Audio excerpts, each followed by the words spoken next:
in Brooksby now. Takes advantage of a slip from Pete. Brooksby towards the edge of the area, cuts in field, takes a shot from downstairs. Wayne Brooksby with a left boot hits the bottom right hand corner, and the former Ferriby man comes back to haunt the side that he once played for.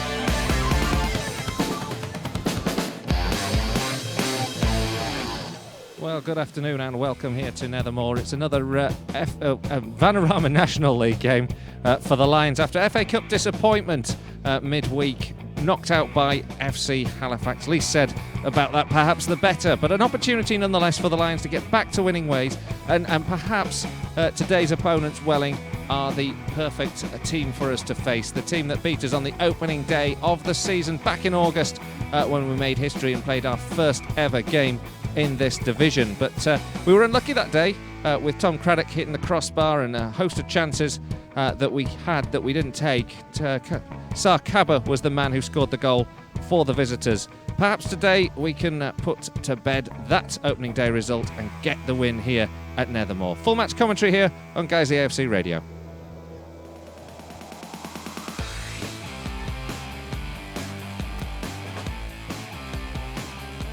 Brooksby now on the edge of the 18-yard box, comes charging in, plays the ball across the face of goal. And it's Adam Morley's who has scored Guiseley's third. The Lions are in dreamland this evening.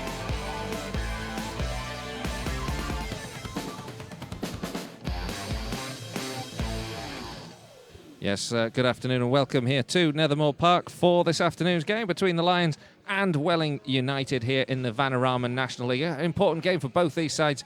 Guiseley, a chance to leapfrog Welling and get to the top to get some distance between ourselves and the bottom four places, the relegation places. And after going through September unbeaten, we've gone through October almost, on the last day of October it is, almost without securing a single victory. But that could change this afternoon if we can get the result here against Welling. Colin, Robertson and Chris Bell will be bringing you full match commentary. Chris, good afternoon. We'll also be hearing from Dave Kendra as well shortly on this game. But after the disappointment of Tuesday night and going out in extra time, this is a good chance, isn't it, now for us just to change the narrative a bit of this season and start getting back to a winning ways, and perhaps today's opponents are the perfect ones for us to face. You say that. I think the way that I'm looking at this is a little bit more nervous than you, perhaps, because off the back of our extra time defeat on Tuesday night, Welling also had an FA Cup replay in which they won 4-0. Thankfully for us, the man that scored all 4 goals on that night is currently sat on the substitutes bench for this game, so that is a welcome sight. It is a massive game, though. It's something that we've got to take points out of, really. You know, you don't want to use the term must win at this stage of the season, but 7 games since we last tasted victory away at Braintree right at the end of last month. It's been a pretty atrocious October since then. We've failed to get a win. We've not really put in that many pleasing performances either in that time. I think the highlight probably being that 3-3 draw at Wrexham, in which we really should have got something from. If it hadn't been for a completely unjust red card, it could be slightly different. You know, you go away to Wrexham and win, you kick on from there perhaps, but that hasn't been the case for Guiseley this month. And as we say, Wrexham, when you look at the league table, 1 place and 2 points above us, it's a big game. Dave Kendra has joined me up here in the press box here at Nethermore. Dave, as I've just said, you know, we haven't had a particularly good month. You know, do you agree with Colin that Welling are the right opposition, or are you a bit like me and thinking actually this is a little bit more nervous given that Welling got a win in midweek and we didn't, and we had to go to extra time? Well, I think you have to put that to bed a bit. You have to put the cup game behind you, and Welling have to do the same as well. Sure, you know, they won 4-0. It was a cup replay. They have rotated their squad just as we've rotated ours, although perhaps ours is more out of necessity than anything else. You know,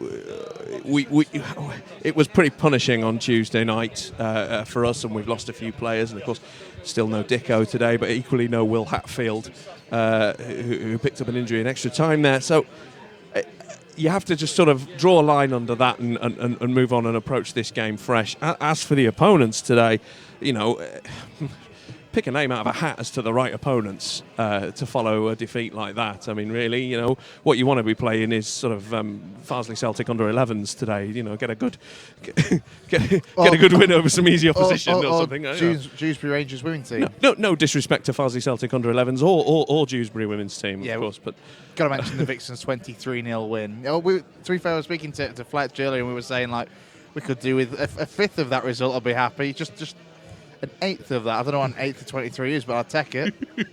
Of course, if you can tell us what an eighth of 23 is, why don't you tweet us at Guiseley Radio? This is how desperate we're getting for topics. You know, I wouldn't care. I would want, you know, a scrappy 1-0 win. The ball deflecting off Rob Atkinson's bum. I don't.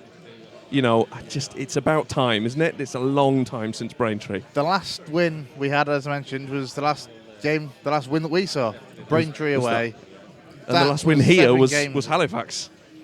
So it's been a while, hasn't it? It feels like it's been a while. It feels like it's been a long, tough month. But looking for positives, in that time, we've got a couple of very good points.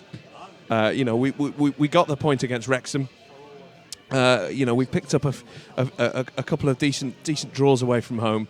The games that we've lost haven't been thumpings, largely. I mean, Forest Green, that game got away from us a little bit, but we weren't out of it at all.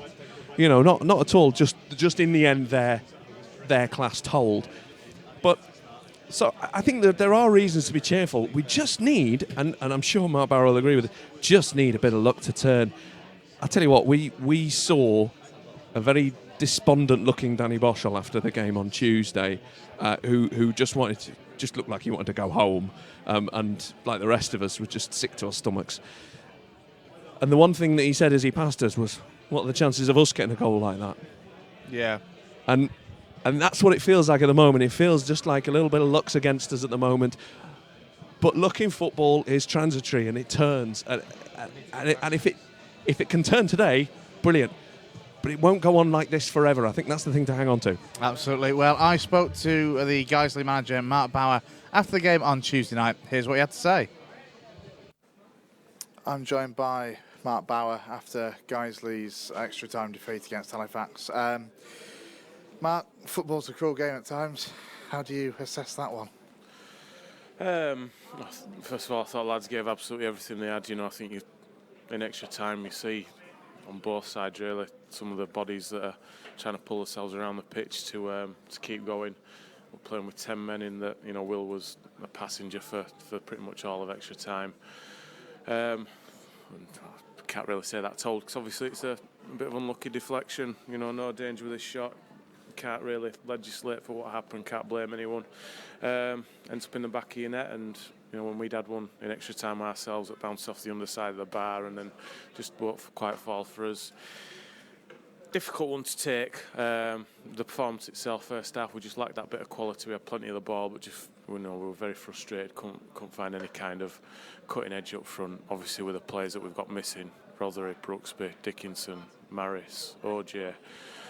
Play that we've been trying to get in, wide player to improve the squad as well, not being able to get that done in time for this game. So we are well short top end of the pitch, and I think that showed tonight. When we had good possession of the ball, we were lacking a few options. Tried a different formation which worked to an extent, but not enough in order for us to create chances to get in front in the game. Kept going, had a couple of good chances before we scored, and you know, a couple of good chances after that as well. Difficult one to take, and the last thing you want going into an important league game at the weekend is going into extra time. But we've got to pick ourselves up. Like I say, we're working on getting a couple of bodies in, make a big difference for us. We'll have players back as well. Obviously, Gavin Rothery comes back in. Hopefully, we'll be a bit stronger for the weekend. How do you assess your squad ahead of Saturday? Because, as I say, nobody would have wanted extra time, to be honest. No. I mean, they've been in a replay well in tonight as well. I don't know how that one's gone on. 4-0. Right. Okay. So yeah, we would like to prepare better for that game. But that's what that's the hand we've been dealt. So we've got to deal with it. We'll assess everyone on Thursday at training. Like I say, hopefully we can get a couple of fresh legs into the squad, new faces in. Just give everyone a bit of a lift again, and we've got to bounce back from it. Disappointing, cruel the way it happened, but we could have probably made it a little bit easier for ourselves in the 90 minutes. In terms of the new faces you're looking to bring, can you give us any indication of, not necessarily who, but of the type of players? Yeah, top end of the pitch, bit of pace, wide player, striker, just a little bit different to what we've currently got. Obviously with OJ out and it being uncertain as to how long that's going to be, it's been a big miss for us. Problem with it has been that we're always thinking we might be a couple of weeks away from getting him back, so it's been difficult from that point of view. But no, just about there with one player that should be in by the weekend. Hopefully. Are we talking loans or permanent signings from free? Well, it's loans at this time of year, but we're potentially it's one that could turn permanent in January. So just give us that bit extra, because, like I say, with the bodies that we've got missing, any squad in this league is going to struggle losing 5 key players at the top end of the pitch, and I think it showed tonight in that we were reasonably solid. And yeah, just struggled to really create clear-cut chances until sort of the last 25 minutes. What is the situation with each of the injury situations that we've got at the moment? Who's close to coming back and who's not close? What's the situation with Liam Dickinson in particular? He just tweaked his thigh a little bit on Saturday, so it's only been 3 days since then, so we'll have to see how that settles down this week. Could be one that might take a couple of weeks, touch longer possibly. Wayne Brooksby did a similar thing to his hamstring in training last Tuesday. Again, he's done a bit of light jogging tonight, but it's probably a week or two away still. Gavin Rothery comes back in. OJ seen a specialist tomorrow with regards to what can be done with him. And obviously George was not allowed to play in these 2 games, so we'll look at the potential of his loan and what we can do with that. Is that something you want him to extend or hope? Yeah, I mean he was sub for them on for Barnes' first team on Saturday, so it's a discussion that we'll have going into the weekend. Obviously we're trying to strengthen as well, so we'll see what happens. But yeah, we just frustrating really. Feel sorry for the lads who put everything in, and Luke Porritt's got tonsillitis and he's out there on the pitch with tonsillitis on antibiotics. Not sure if he was even going to turn up tonight, so for him to put in the shift that he did for us was a testament to him. And like I say, Will struggling at the end, and Nicky Boschell's not played much recently. It was a real slog for the players in that extra time, and just felt sorry for them that we couldn't give ourselves that opportunity with either scoring like when we had the chance with Lockwoods on the bar, or a penalty shootout, because with Drenchy in your goal you always fancy your chances of winning a penalty shootout. So Welling on Saturday back to league games. Of course, this ends that good run, albeit 90 minutes at a draw. Still searching for a win. Seems a little while since Braintree. It does, yeah. It's obviously we've had some mixed performances since then. You could probably argue that we probably deserve to win 1 or 2 of the games that we've played since then. But it's not been, and that fine line, that cutting edge that we probably just lacked a touch of, has been the difference between us not being able to turn draws into victories. Tonight, when we started on top, we had plenty of possession. We had possession in their half of the field. We just couldn't create anything. They sat back and frustrated us. And the disappointing thing from that was that when they had a little spell, we couldn't hold out, and they scored. So certainly top end of the pitch, we've got a few issues that we need to address. 1 with the injuries that we've got, and 2 that we probably need to just strengthen there anyway. Like I say, it's been working on that for a while now, and hopefully we'll be able to announce something in the next few days. So how important is it to get something out of the Welling game, preferably all 3 points? Because of course it's the side that's in the mix with us, at the wrong end of the table now. Definitely we're going to win the game. We went down there first game of the season. Don't think anyone could have argued that we should have won the game. Chances created and a few decisions that went against us, hit the woodwork, and we should have won that game, but we can't be coming off the field again with another sob story that we should have done this, should have done that. We've got to be ruthless, got to be clinical. Because that's a difference. It's certainly a bigger difference in this league than it has been in the leagues that we've been in the past. Well, that was Mark Bauer there speaking to Chris Bell on Tuesday night after the defeat to Halifax in the FA Cup. As we're just going through a few technical shenanigans here up in the commentary box ahead of the game between Guiseley and Welling United. One team member that is new to this squad, Chris, he did say he was going to bring in a new player. Anthony Dudley on loan from Bury. Yeah, 19-year-old striker. He made his debut for Bury about 18 months ago now, January 2014. Since then, he's only had a handful of appearances in a Bury shirt. He's joined us on loan, looking to get some first-team football. Hopefully, he'll be what Mark was looking for in terms of a pacey striker, because we've been lacking there. Whether or not it's the right route for Mark to go down signing-wise remains to be seen. We shall see. Wish him all the best of luck, of course. It is for his spell at Guiseley. Of course, he did play for Bury's youth side when they took on the Guiseley youth team in the FA Youth Cup a couple of seasons ago. So some knowledge of the player. He's tall. He's apparently he scored some goals that night as well against our academy side. So be interesting to see how he lines up today. Welcome to Nethermore Park for this afternoon's Vanarama National game between the Lions and Welling United. And after going out of the FA Cup midweek, Guiseley are looking to put right things on the pitch and looking to get 3 points today, 3 vital points against a team who are also battling to stay in this division. For Guiseley, there's a new addition with Anthony Dudley making a debut in the starting lineup. So we start as follows with Stephen Drench in goal, Ryan Toulson, Ben Parker, the captain, Danny Lowe, Adam Lockwood, Jake Lawler, Danny Boschel, Adam Boys, Gavin Rothery, Rob Atkinson and Anthony Dudley. On the bench today, Tom Craddock, Danny Hall, Daniel Atkinson, Luke Porritt and Liam Marsden. For Welling, they won 4-0 in a cup replay this week. There's no place for the man who scored the goal there this afternoon, Curtis Cumberbatch in the starting lineup. He's on the bench. But they start up with Tom King in goal, Zach Fagan, Harry Lee, Ricky Wellard, the captain, Naughty, Afolabi Obafemi, Joey Taylor, Kevin Locko, Reese Harris, Barney Williams and Michael Bakari. And then on the bench, Michael McIntaggart, Ben Jefford, Sam Corn, Xavier Vidal and Curtis Cumberbatch. The referee today is Stephen Ross. He'll be assisted by Martin Woods and Michael Crusham. The fourth official this afternoon is Luke Watson. Guiseley will be playing in white shirts, navy blue shorts and socks. And for the visitors, they'll be playing with red shirts and shorts and white socks. Referee just going through the final paces, as are the visitors in warming up here. So, Chris, your final thoughts ahead of this game? Well, it's looking formation-wise for me that it could be either the 3 at the back that we saw on Tuesday night or possibly just a standard 4-4-2. If that's the case, you'd expect Ben Parker to take a left midfield role. We'll get a better indication when he returns from doing captain business in the centre circle with the referee. But I think for me, it may be early to say must win, but this is a game that we really definitely need to win.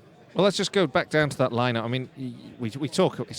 Surely it's too early to talk about must-win games, but every game is you need to pick up the points, and certainly there's a sense that we need to end this run of results where we've just not been able to get over the line and get the 3 points. But just talk through this lineup. We think it's a 3 at the back at the moment is where we're anticipating. Danny Lowe, Adam Lockwood and Rob Atkinson.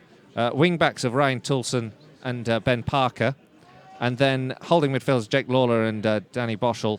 Gavin Rothery in there behind the front pairing of Adam Boys and Anthony Dudley. We'll see if that lines up as we think.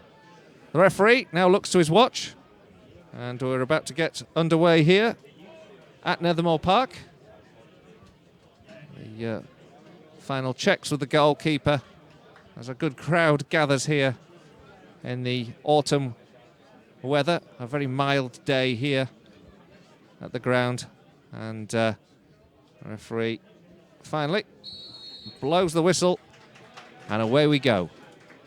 Danny Lowe lining up in 3 at the back as it appears, plays it up towards Ben Parker, headed away and out by Zach Fagan.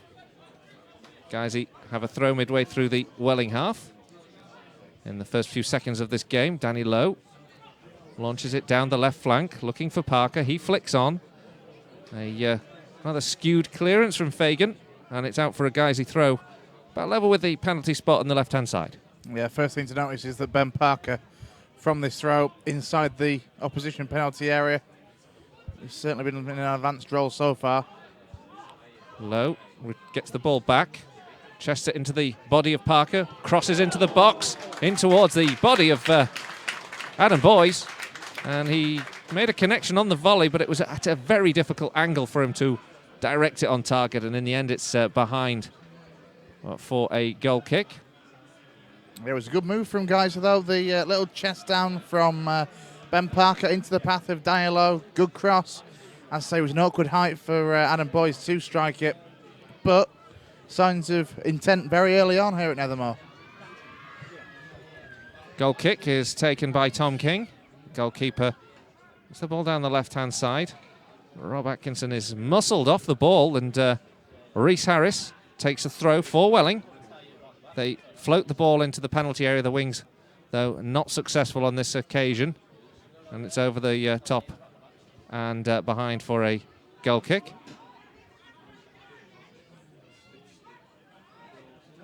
Yeah, there's an early chance for Steve Drench to get the ball downfield. We know what his distribution's like in this occasion. He opts to go short. The square ball here from Lockwood. Oh, and he's lost possession. He played it across towards Ratkinson, and Welling have picked the ball up here. Obafemi in towards the area, blasted over the bar and away for a goal kick to Guiseley, but the Lions a little tentative there at the back and have managed to get away with one. Yeah, very much so. It was Adam Lockwood. He was just passing it across to the right to Rob Atkinson. And Atkinson, I don't know whether he just took his eye off it at the crucial second there, but his touch was frankly awful, and that just allowed Rhys Harris, I think it was, to get in and try and send it goal bound. So Stephen Drench will take the goal kick. 0-0, 2 minutes gone. Half chances for both sides so far. In the opening moments, both teams clearly looking to pick up the points, but Adam Boyes at the moment has just been penalised for a slight nudge on Joey Taylor. Yeah, it didn't seem to be a great deal in that. A little bit of leaning in, but the referee's given it. Taylor will take the free kick inside the centre circle, inside the Welling half. And they're looking to get bodies forward. Obafemi onto the edge of the D. He's not the intended target, actually. It's headed away this time by Atkinson. But floated back into the Guiseley half by Taylor. On the left-hand side now, the ball crossed into the box. It's at 6s and 7s. The Lions almost concede, but it's cleared off the line by Rob Atkinson from an effort there from Bakari, who drove the ball towards the goal. And Atkinson managed to take a good position, could have beaten Stephen Drench, and it's gone behind for a corner kick. But meanwhile, the visitors are complaining and protesting with the referee that it took a deflection off Atkinson's arm and claim a penalty, but the referee was determined and immediately pointed the corner flag. Yeah, it's definitely a corner. Corner floats in towards the penalty spot. Guiseley now need to just settle at the back. A little uncertain. And it's played back in by Williams. Nodded on in towards the penalty spot. And, well, Obafemi goes to ground rather acrobatically under the challenge of Atkinson. And the Lions managed to escape and get the ball into the Welling half, where it bounces off the back of Anthony Dudley, the loanee, and then back over the back line again, looking for an opportunity for Obafemi to get behind the running of Lockwood, and he sort of got between Lockwood and the goalkeeper, but Drench is out to clear. It's a throw into Welling. He's looking very lively, isn't he, in these early stages? Afolabi Obafemi, the number 17 for Welling, causing problems. Williams now for Welling on the right-hand side. Plays it down the channel, looking to release Obafemi, but he's offside.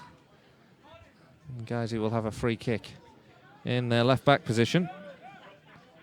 All of a sudden, from a good attacking, comfortable start, he's got a little bit nervy at the back. A couple of long balls from Welling that have caused serious problems so far. Free kick to Guiseley. 0-0 here. Telford are leading in the National North, 1-0 at home to Alfreton. Guiseley, meanwhile, concede possession straight away, and Bakari plays a long ball, and rather aimless ball. He was hoping to pick out the run of Rhys Harris. Left wing on this occasion, not able to capitalise, and it's out for a goal kick. I think on the formation debate, I've come to the conclusion it is just a 4 at the back. Ben Parker's certainly pushing up, and you could see it as a 4-2-3-1, to be honest, with Rothery in behind Boys, with Anthony Dudley pulling out onto that right-hand side. Yeah, so that was my original thought, actually, when we saw the team lineups initially, that Ben Parker play on the left, but Dudley's playing on the right. The one thing that Dudley needs to do is something that's been brought in initially as a striker, is to make sure that at every opportunity he's up there supporting Adam Boys. Guiseley, meanwhile, have just conceded a throw inside the Welling half. Williams almost on the halfway line. Plays it in field towards Obafemi. It's been a live wire early doors in this game. And then the long ball from Joey Taylor. Again, overhit and out for a goal kick. Don't forget, if you've got any comments, let us know at Guiseley Radio. I'm sure we'll get plenty. Chris, I'm sure you can keep up to speed with those. I'll do my best, Colin. I'll do my best. I see we're halfway through the game between Nuneaton and North Ferriby. Early kick-off there. Nuneaton 3, North Ferriby 0. An early kick-off? I think they had a problem with the floodlights. I think. Bakari now chasing after the ball against Danny Lowe. It's been cleared. And it's out for a Welling throw in the end, inside their own half. Williams. Little scrappy period of play here. Harry Lee and Williams exchange passes. The ball is long towards the edge of the 18-yard box. Lockwood's header is equal to it. Danny Lowe lofts it clear from left back. Flicked on by Adam Boys, but out of play. And it will be a throw-in again. Yeah, he got a very solid header on that, did Adam Boys. He was challenging in the air against Zach Fagan, but nobody was there to read the run or where the run of the ball was going to go. Bit nervous today. I think there might be a chance that Adie's listening. So we'll have to be at our best if there's the main man judging on our commentary. But get well, Adie. 0-0 here at the moment.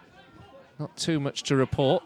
Guiseley, though, pressing forward with Ben Parker just nodding the ball out of play. I think he was thinking Danny Lowe might have been on the overlap.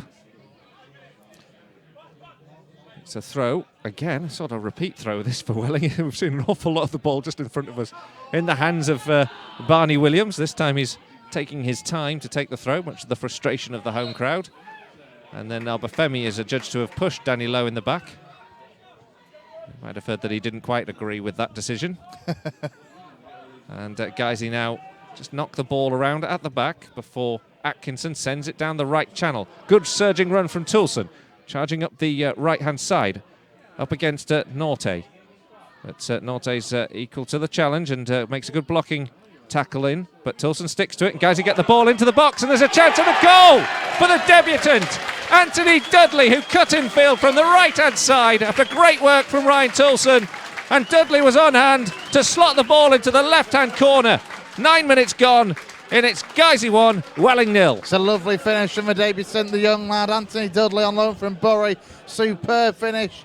Great ball into him as well, and it was Gavin Rothery who passed the ball finally to him, and he took it very well, left-footed, just curled it beyond the goalkeeper, Tom King. Excellent finish from the youngster.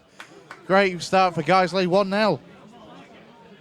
That's more like it, isn't it? 9 minutes gone. The Lions have the lead. And it's Anthony Dudley, the player who's on loan from Bury for a month. And he put the ball very coolly into the bottom left-hand corner with his first chance of the game. Oh, what a great start for him. I do feel sorry for him though now, because I think Bruce has just given that goal to Gavin Rothery. You make your debut, you're 9 minutes in, and then you get it taken away by the PA man. Guiseley, though, have to watch out for the response from Welling. Lee in the centre circle plays it to the left-hand side. Norte sends it up towards Obafemi. It's returned by Ryan Tilson to Stephen Drench, who in turn lofts the ball towards the halfway line. And now Dudley, inside his own half, plays it back to Tilson, and again it goes down that right channel. This time towards Adam Boyes. The header is away, and Lee's under great pressure. He sends it back to the goalkeeper, King. Ben Parker was hoping to intercept. Guiseley win the second ball with Jake Lawler's header, but Welling hold firm, and Lee, under pressure from Danny Boschel, eventually gets the ball away, and there's a chance for Rhys Harris to chase this one down the left channel, but Ryan Tilson is there ahead of him. The ball's cleared by Stephen Drench and back into Welling's half. Great tackle comes in from Jake Lawler on the halfway line to win the ball back temporarily for Guiseley, but then it's recovered by Wellard. Ricky Wellard, the Welling captain, chips the ball into the box, headed away by Atkinson, only as far as Obafemi. He drilled the ball in towards the goal, but it was blocked by the Guiseley defence beforehand. And then a rather tame free kick's being given against Danny Boschel in favour of Obafemi. Guiseley now have to defend a free kick in a dangerous position a few yards up from the edge of the D. That's not a free kick. Bruce, meanwhile, have just announced that it is actually Anthony Dudley who scored, and there's warm applause from the crowd. You can't help but feel that that's a slightly angry parent that's gone to have a word with Bruce there. Free kick now for Welling, and this is a dangerous position. It wasn't a free kick for me, I've got to be honest. Obafemi just went down very easily. There's a chance here. There's three players lining up over it. Ricky Wellard and Rhys Harris. Obafemi, I think, is also preparing to strike this, and I think it will be Obafemi to take this one. The Lions just getting into some sort of shape. They've got a five-man wall here to defend this one. Referee just making sure everything's in perfect order before blowing the whistle. Obafemi strikes, drills it towards the goal. Held by Stephen Drench. He watched that one well, and it was well struck by Afolabi Obafemi. He drilled it in towards the right-hand corner, but Stephen Drench anticipated where he was going to place it well and clutched it gratefully. Yeah, he did well, like Stephen Drench. He saw the free kick coming all the way. Made sure he got his body behind it. Made sure there was no spillages.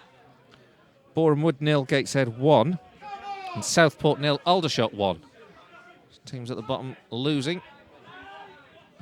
Early doors. Southport and Boreham Wood, and Guiseley winning at the moment, 1-0. Here at home to Welling. Now the flick on from Danny Boschel. Plays in towards Adam Boyes. It's coolly defended, actually. Norte now just playing it across the line to Fagan.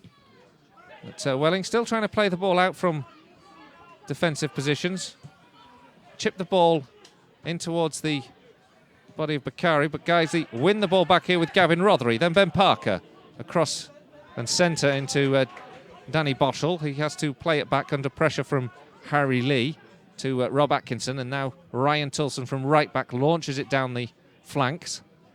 Jake Lawler has to recover the ball, and then it's sent long towards Obafemi, who was offside, and the flag on this near side was up very quickly by Michael Crusham, but there was a rather theatrical moment of disbelief from Afolabi Obafemi. Guys, you win the free kick, and it's back here with Atkinson. Lovely ball from Dudley into the feet of Danny Boschel. Out here to the right-hand side. Boyes crosses in the penalty area. It's intercepted, picked up by Danny Boschel. On the left-hand side now, Gavin Rothery. 2 to aim for, 3 in the box if he can get past the 2 marking him. Plays it back actually to Danny Boschel. Gets it back from Boschel. Rothery crosses across the penalty area, held by the goalkeeper Tom King. But very well worked between Danny Boschel and Gavin Rothery. In the end, perhaps Gavin Rothery didn't quite get enough zip on the ball into the 6-yard box that was necessary to foil the goalkeeper. Yeah, it was a little bit tame, the low cross from Gavin Rothery, but good build-up play. Good passing play from Guiseley. Getting the ball down nicely and making it count. Ball all the way back here with Stephen Drench now. Guiseley can build up from the back here with Adam Lockwood.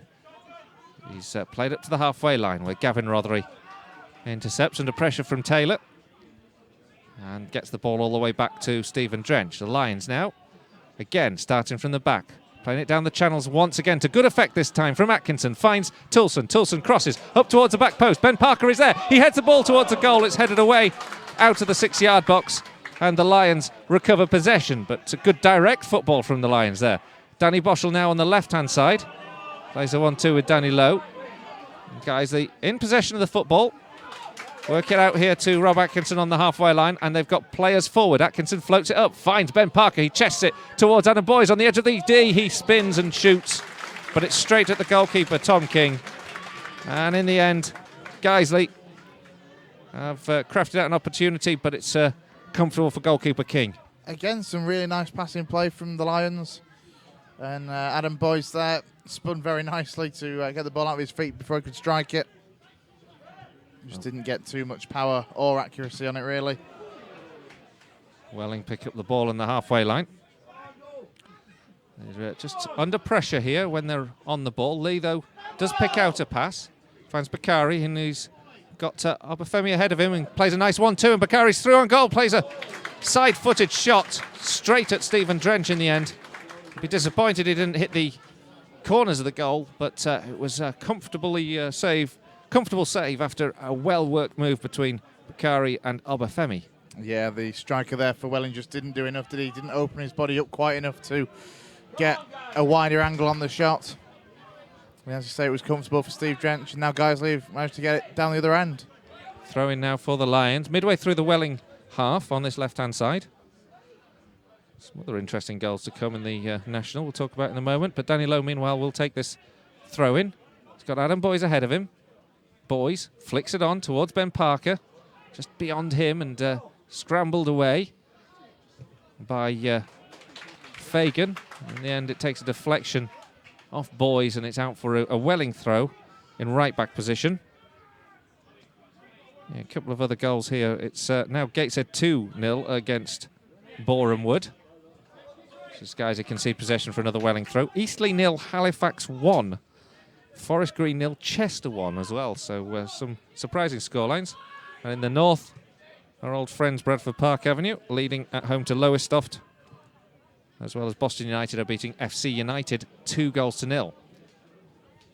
Meanwhile, the ball's just gone over the top of the Guiseley defence and all the way back to Stephen Drench. It's 1-0 here to Guiseley. The goal scorer, the debutant, Anthony Dudley, after just 9 minutes, with a very calm finish after a well-worked move involving Gavin Rothery and Ryan Toulson. Welling, meanwhile, with a throw in left-back position. Yeah, it was a very good goal, a well-crafted goal from Anthony Dudley. I say 9 minutes into his debut. The dream start for the young lad. Meanwhile, Welling trying to craft their way back into this game.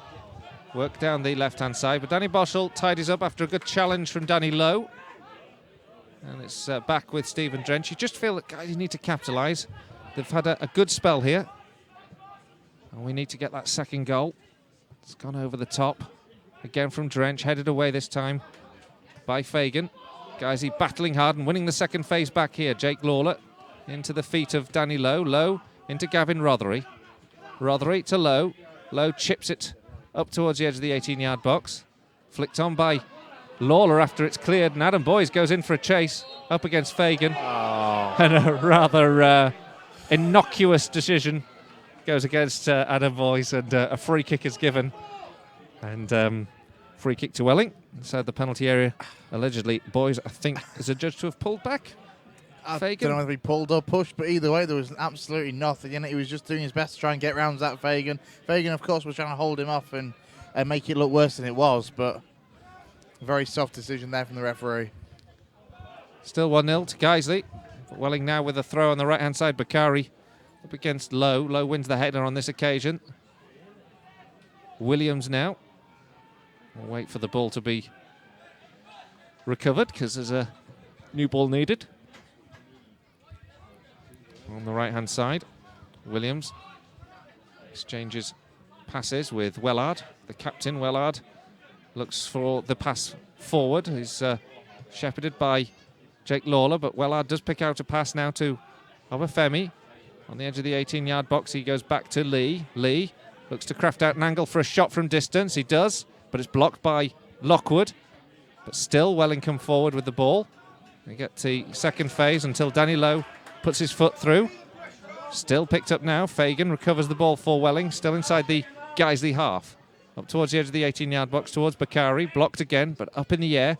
An unconvincing clearance, but in the end, an equally unconvincing header from Harry Lee sends it back to Stephen Drench. Yeah, that was a nice spell of passing for the visitors, for Welling.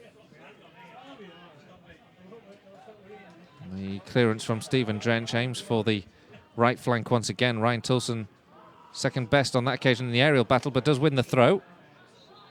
And recovers the ball, and then again a free kick's given to Welling. I think for a slightly late challenge there, was it from Anthony Dudley? Yeah, it was Dudley. He knocked the ball ahead of him, then tried to catch up with it, just caught the Welling man. Goal in the National North. Fylde 1, Stalybridge 0. Fylde doing well this season. And they've got that excellent cup tie as well for them, away at Millwall. We're not talking about the FA Cup. There is no magic anymore. Tom King takes the clearance from the free kick, hits the edge of the 18-yard box. Guiseley clear. Jake Lawler and Tilson craft a clearance up to the halfway line, but it's won again by Fagan and into the body of Bakari, who controls well, lays it back, but Guiseley intercept. Jake Lawler, though, mistimes his challenge, misses the ball. Ryan Tilson steps across and wins it, finds Anthony Dudley, who's on the right-hand side of midfield, and Norte comes across and wins the ball back, and then it's over the top, and Obafemi offside again. Again, shows his displeasure. Guiseley win the ball. Meanwhile, the goalkeeper, Tom King, is down for a moment. I don't know if he's got a problem. Tom King is hobbling heavily inside the penalty area. Guiseley, meanwhile, have the ball down the left-hand side with Lowe. Lowe crosses in towards the 6-yard box. It's played back towards the goalkeeper by Barney Williams. And the goalkeeper goes down, and the referee is going to attract the physio, the Welling physio, to come on and see to the goalkeeper. But it was off the ball, whatever the problem is that he's got. And he does look in some discomfort, does Tom King. Yeah, he's certainly calling for the physio to get a shift on. But as you say, we didn't see anything. We were just watching the game and following the match, but didn't see anything happen with it. But as I say, he was certainly in some discomfort. And then as the cross came in, it was touched back to him. And as soon as he had his hands on the ball, he was stopping play and calling for the physio. Whether or not we'll see their alternate keeper, Michael that name that you struggle with, that I'm now struggling with. There we go. McIntaggart. I think he's also one of the coaching staff yes, at the club. Yes, he is, yeah. And I do wonder, because he does look in some discomfort, Tom King. He's up on his feet now. There's also a question, actually. When the cross went in, it was laid back to him by Barney Williams. I actually thought it was a pass back. There was a shout for it, wasn't there? There was a bit of a harsh shout. No, you're not going to be as opinionated as I am on that matter. But referees... I'm sure we'll find other matters later in which I will be. But for that one, I think the pace that the cross came in, it was just a defender that just was looking more to get a touch on it rather than give it back to the keeper. 24 minutes gone. Still the Lions lead 1-0.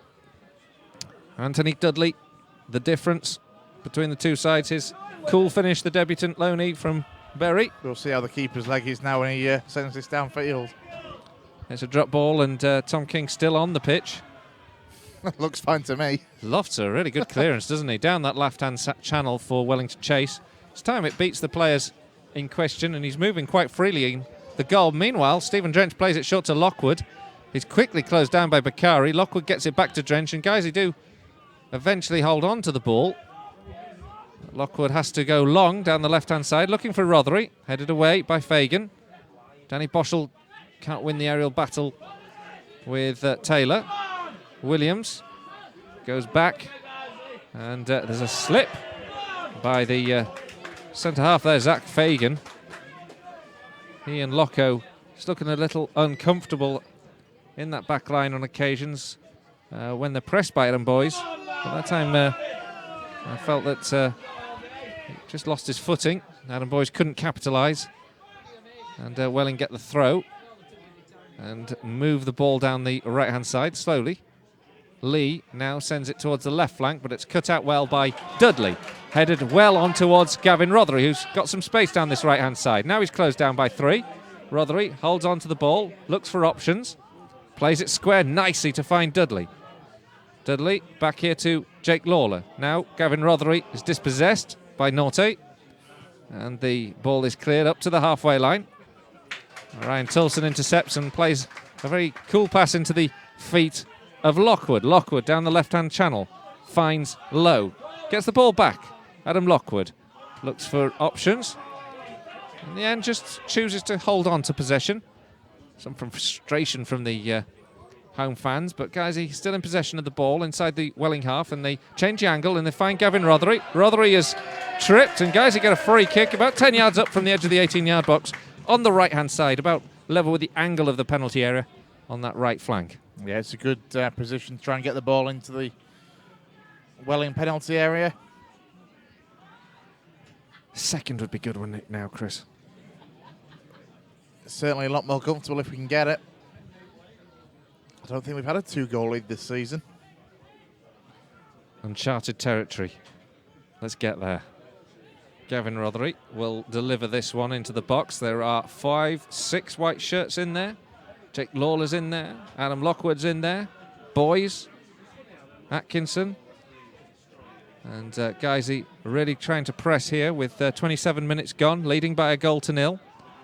Referee gets things in order. It's going to be swung in towards a penalty spot, I think, from Gavin Rothery.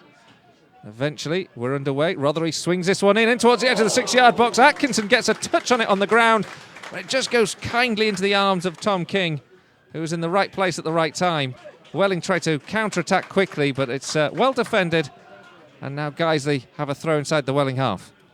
Yeah, it was Rob Atkinson, as you say, who got that little touch on it. Not quite enough to put it inside the post. Instead, it was a little bit more central of goal and straight into the hands of Tom King. But certainly seems that from set piece in that kind of position, there is a little bit of room to manoeuvre there for Guiseley. A little bit of space opened up nicely for the likes of Atkinson to put Welling under pressure. Gavin Rothery now picks the ball up on that right flank, plays it infield. It's cleared by Locko and hoofed out into touch. And it's a Guiseley throw, which is taken quickly. Picked up now by Jake Lawler on the edge of the centre circle, up towards the edge of the area. Ben Parker spins at the ball, plays it over the top, finds Adam Boyes in the box, gets it past the goalkeeper, but he can't get it on target. It was a very difficult angle for Adam Boyes. Well-worked move, though, between he and Ben Parker. And Adam Boyes did well to connect with the ball. And in the end, it was a half chance, and it's behind for a goal kick. Yeah, it was always been very difficult for Adam Boyes there. He just had to basically throw himself at it, stretch out, try and get a foot onto it, which he did, but couldn't direct it goal bound. Still 1-0 to the Lions. 29 minutes gone. Flick on from Obafemi against Adam Lockwood. Obafemi protests. But, Lockwood was over physical. The ball's back in Stephen Drench's arm. The referee so far uninterested in the claims. Dudley now on the right-hand side is beaten by Norte. And the former Chelsea man gets the ball back to the Welling defence. And then a long one over the top is picked another offside man, Afolabi Obafemi again. And Guiseley have a free kick. I can't be the only person wondering what a man called Naughty, wondering what his discipline record's like, and kind of hoping that he does pick up a booking at some point. I wondered how long it would take you, Chris. I've been holding that back to for be honest, an hour, mate. half an hour, and you've been bursting ever since the team sheets came round. Free kick now for Guiseley inside their own half. Stephen Drench right up towards the edge of the halfway line, plays it long up towards the edge of the 18-yard box. It's headed away.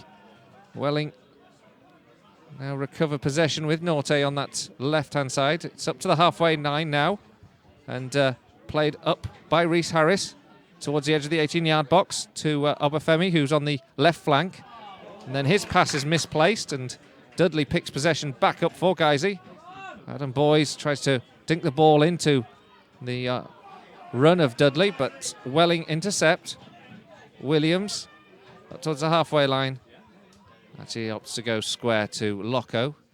His ball is long over the top, and again misplaced and back to Stephen Drench. Altrincham 0, Torquay 1.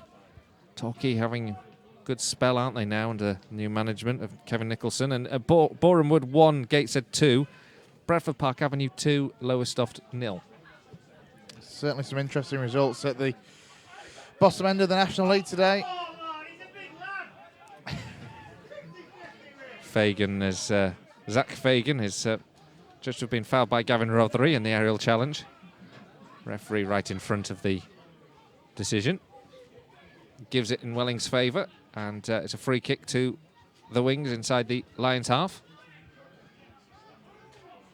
But Tom King is taking his time. They're going to go long with this one again. It's about level with the centre circle inside the Welling half, the free kick, and it's sent up towards the 18-yard box inside Guiseley's half. And it ricochets around as both teams battle to win possession of the ball. Jake Lawler clears, only as far as Lee. And it's a throw-in for Guiseley in right-back position, despite a big shout from Welling that they might have merited the throw. Tilson takes it, sends it up towards the halfway line. Nodded on by Rothery. Closed down well by Danny Boschel. But still comes back into Guiseley's half. And Tilson has to be alive to the danger. Chips the ball to Rob Atkinson, who in turn nods it back to Stephen Drench. And Guiseley still in possession of the ball. 32 minutes gone. Turnaround between Forest Green and Chester. It's now Forest Green 2, Chester 1. Two very quick fire goals in that game.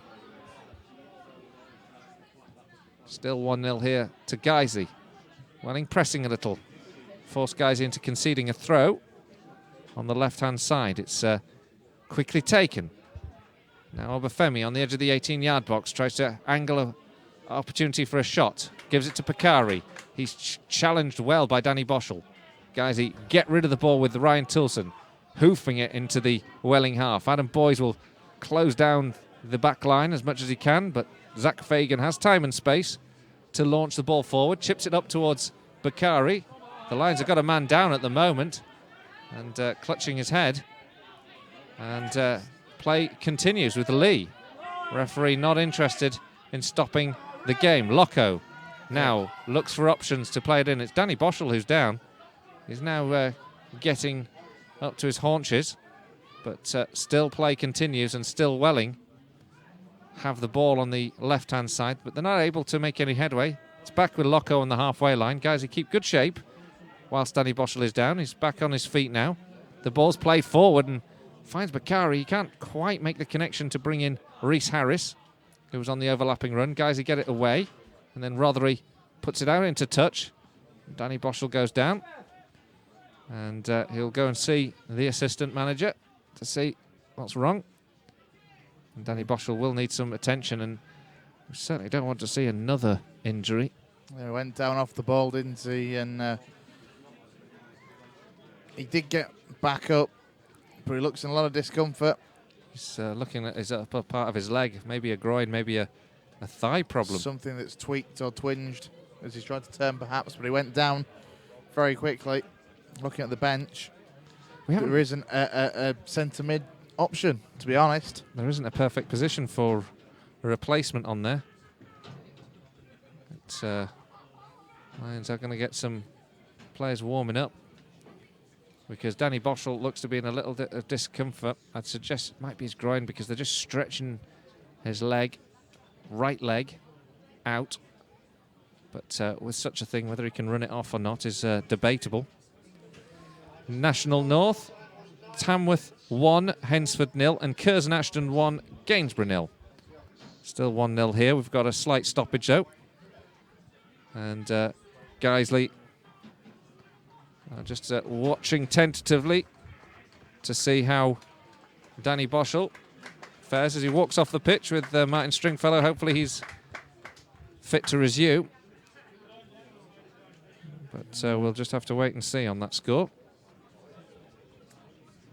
Just trying to watch for any substitutes that are still out there, but it looks like he may come back on, but I'm not sure if it'll be worth the risk after half-time, to be honest. Welling return the ball to Guiseley. It'll be a throw-in for the Lions in right-back position. And it is indeed a return to the field for Danny Boschel. He will continue. 10 minutes to go to the break. Perhaps see if he can run it off. Just stretches the leg that was receiving some attention. Quite a clever giving back of the ball there from Welling, because usually you just send that back to the keeper and play will continue from there. But as it is, they're giving it back to Guiseley. Let them have a throw in right at their right back position. As it is, it's not come to anything. But it certainly seems to be a case of Welling just basically getting some territory downfield to keep the pressure on. Challenge comes in from Danny Boschel on the halfway line up against Joey Taylor, and it was a firm and well-timed challenge, suggesting he's okay. But guys, he concede a throw, and Taylor now picks the ball up for Welling, 30 yards from goal, spins and turns it to the left flank, and it's a good ball that finds Reese Harris, who goes to the byline, gets the ball across towards the edge of the 6-yard box, and he's clipped on the way past by Ryan Toulson, or at least that's what the referee has adjudged. And guys, he now concede a free kick right down by that touchline on the left-hand side of the penalty area. And it's a real chance now for Welling to distribute the ball into the box. Yeah, it looks like it's not far from the where the two lines meet, from the edge of the 18-yard box and the byline on that far side. It's like a short corner in hockey, isn't it? Yep. I was never much of a hockey player myself. I couldn't stick at it. I'm here all week. I was expecting Halloween puns by this point, so... Free kick, though, to Welling. Miscellaneous sporting puns we'll have to do. They've got about 5 red shirts inside the 6 red shirts inside the Guiseley penalty area. It's going to be short. Free kick taken right down by the touchline on the left-hand side. Referee just having to unpick some disagreement between Lockwood and Obafemi. That argument's going to run and run this afternoon. Referee just saying, look, I'm watching you two guys, calm down. And so the tension continues as Guiseley look to defend this free kick. A curious free kick to be awarded. And it's a chance now for Welling to press and get the equaliser if they can. They play it into the box. It's hoofed clear by Danny Boschel, who anticipates the flight of the ball well. And Guiseley recover, and great running from Dudley. Chases down Naughty, who in turn plays it back to the goalkeeper before he loses possession. And it's lofted clear. And the referee gives Welling a throw-in Guiseley's left-back position. And so the Lions now have to set themselves once more to defensive mode. So Welling seek to press to get back into this game. It's played infield here towards Wellard. The captain crosses towards the back post, and it finds Bakari at the back post. He leapt above Danny Lowe, headed the ball downward, but not on the right side of the upright, and it's behind for a goal kick, but perhaps Welling's best chance of that first half. Yeah, quite probably. A bit of a let-off there, because Michael Bakari had, as I say, got up against Danny Lowe. He's a strong man, but he couldn't direct his header inside the upright. Both Parker and Lowe having a quick word with the referee. 6 minutes to go. Guiseley still 1-0 up. Welling beginning to press, and they've got the ball back here from the clearance from Atkinson. Bakari again, who had that chance a moment ago, plays the ball in towards Obafemi. Tries to get the ball back from a neat little 1-2, but the Lions intercept and clear up to the halfway line. And it will be a throw-in to be taken by Barney Williams. Williams, the right back, who was the Wings Player of the Year last season, has the ball on the halfway line. And gives it back to Locko. Locko's closed down well by Adam Boyes, whose persistence pays, forces Locko into a poor clearance and gives Guiseley possession with a throw just in front of the Welling dugout, just about on the halfway line. Yeah, that clearance there from Welling has taken out a couple of Welling teammates, I think, that were sat in the dugout. Throw down the right flank, flicked on by Boyes, into the feet of Dudley. Dudley finds Danny Boschel, who's in an advanced position here, up almost by the corner flag now. He backheels it, takes a deflection, earns Guiseley a throw, and he does well there. The assistant manager who was cornered and manages to give Ryan Toulson the opportunity to loft this one long into the box. Toulson. Short to Rothery in the end, actually. It's a return ball to Toulson, and he plays it into the area. Finds Dudley. Danny Boschel. Back to Gavin Rothery. Guys, he's playing the ball around, not being very direct on this moment.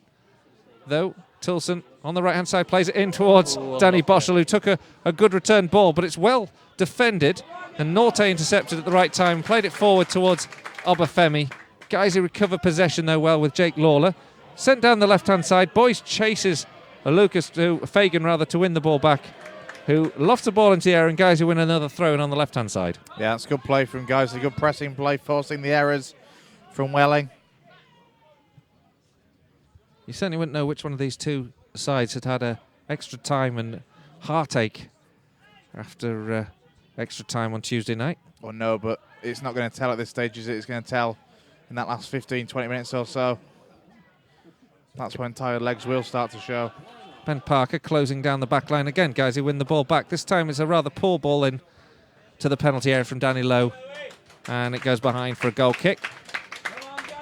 Still 1-0 to the Lions. How much longer we got to go for this half? 3, 4 minutes? 3 minutes plus whatever he'll add. I imagine there'll be a couple of minutes to add. There's a moment where Tom King and Danny Boschel have both been in need of some treatment. Yeah, it's absolutely crucial that Guiseley can take a half-time lead. Again, I don't think that's happened too often this season. That the Lions have had a lead at the break. It's quite often been that we've been pegged back just at the most inconvenient time, haven't we? And that's what makes me nervous in the next couple of minutes. Welling take the throw, but good interception from Jake Lawler. Robs Wellard, the captain, keeps with his run. It's not a great pass, Gavin Rothery.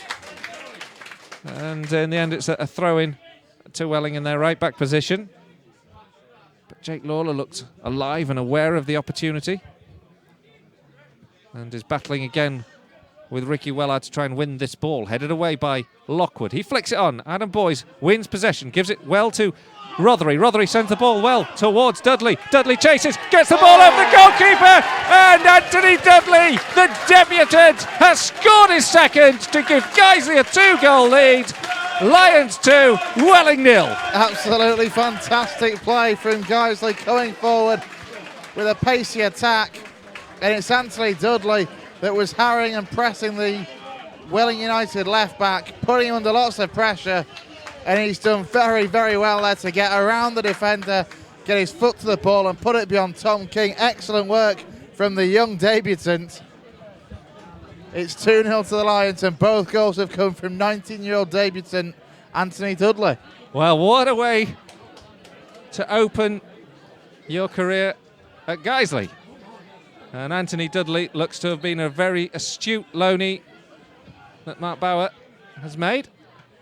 And let's not forget the build-up play. What a ball from Gavin Rothery to find Dudley, who got the better of Norte. Had an awful lot to do still, but a brilliant pass from Gavin Rothery. It was just an an all-round good move because it happened at pace as well. You know, there was no time to think about where you're going to play it. It was just, there's the option, you've got to go for it, and it worked superbly. Gavin Rothery, say, great ball through, and a superb finish from Anthony Dudley. Atkinson now for Guys. He plays the ball to the right-hand side. Dudley's chasing it down. Norte is forced into lofting the ball into the cricket field. A couple of goals elsewhere, actually, to perhaps worthy of note. Tranmere 0, Dover 1. Dover really pressing at the top now. Tranmere would have been looking to continue their good form. Guys, meanwhile, have the ball back here inside the Welling half with Adam Boyes. Plays it into Parker. Parker plays a lovely ball through the legs to Rothery. Plays it into the area. Rothery looks to get the second ball back on the edge of the 18-yard box after it's deflected clear. And now Welling recover possession and send it up for Bakari. Stephen Drench comes out, plays a sweeper roll and lofts the ball over the stand and away. It'll be a Welling throw on the right-hand side with Guiseley leading by 2-0. And there'll be 2 added minutes. Well, I think that, otherwise Chris and I are just falling out.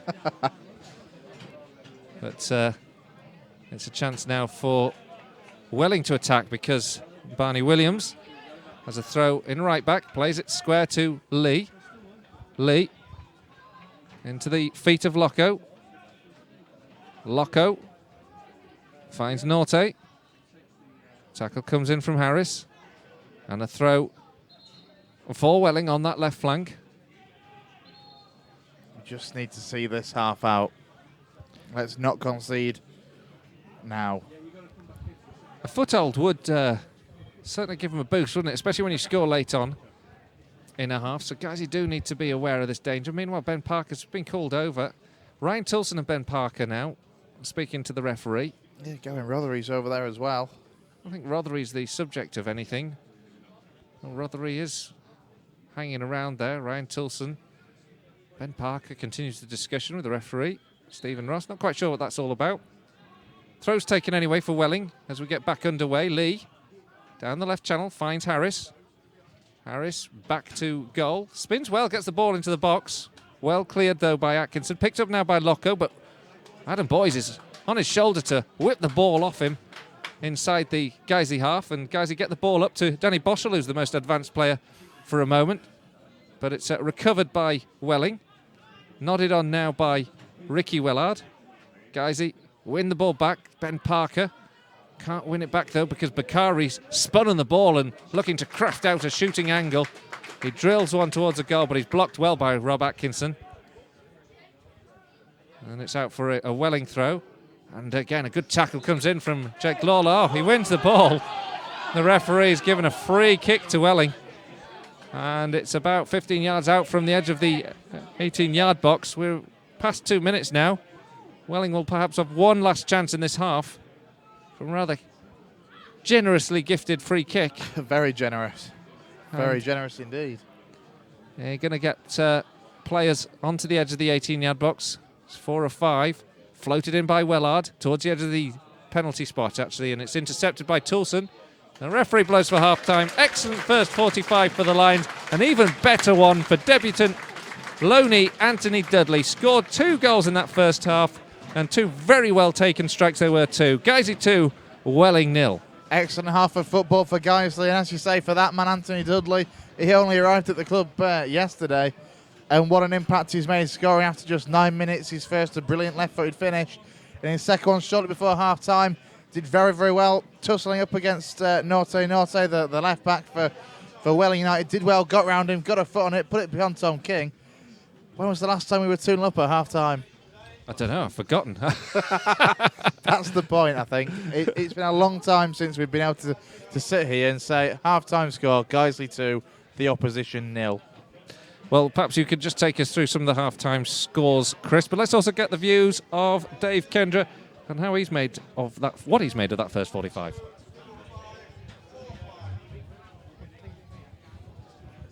Isn't that better?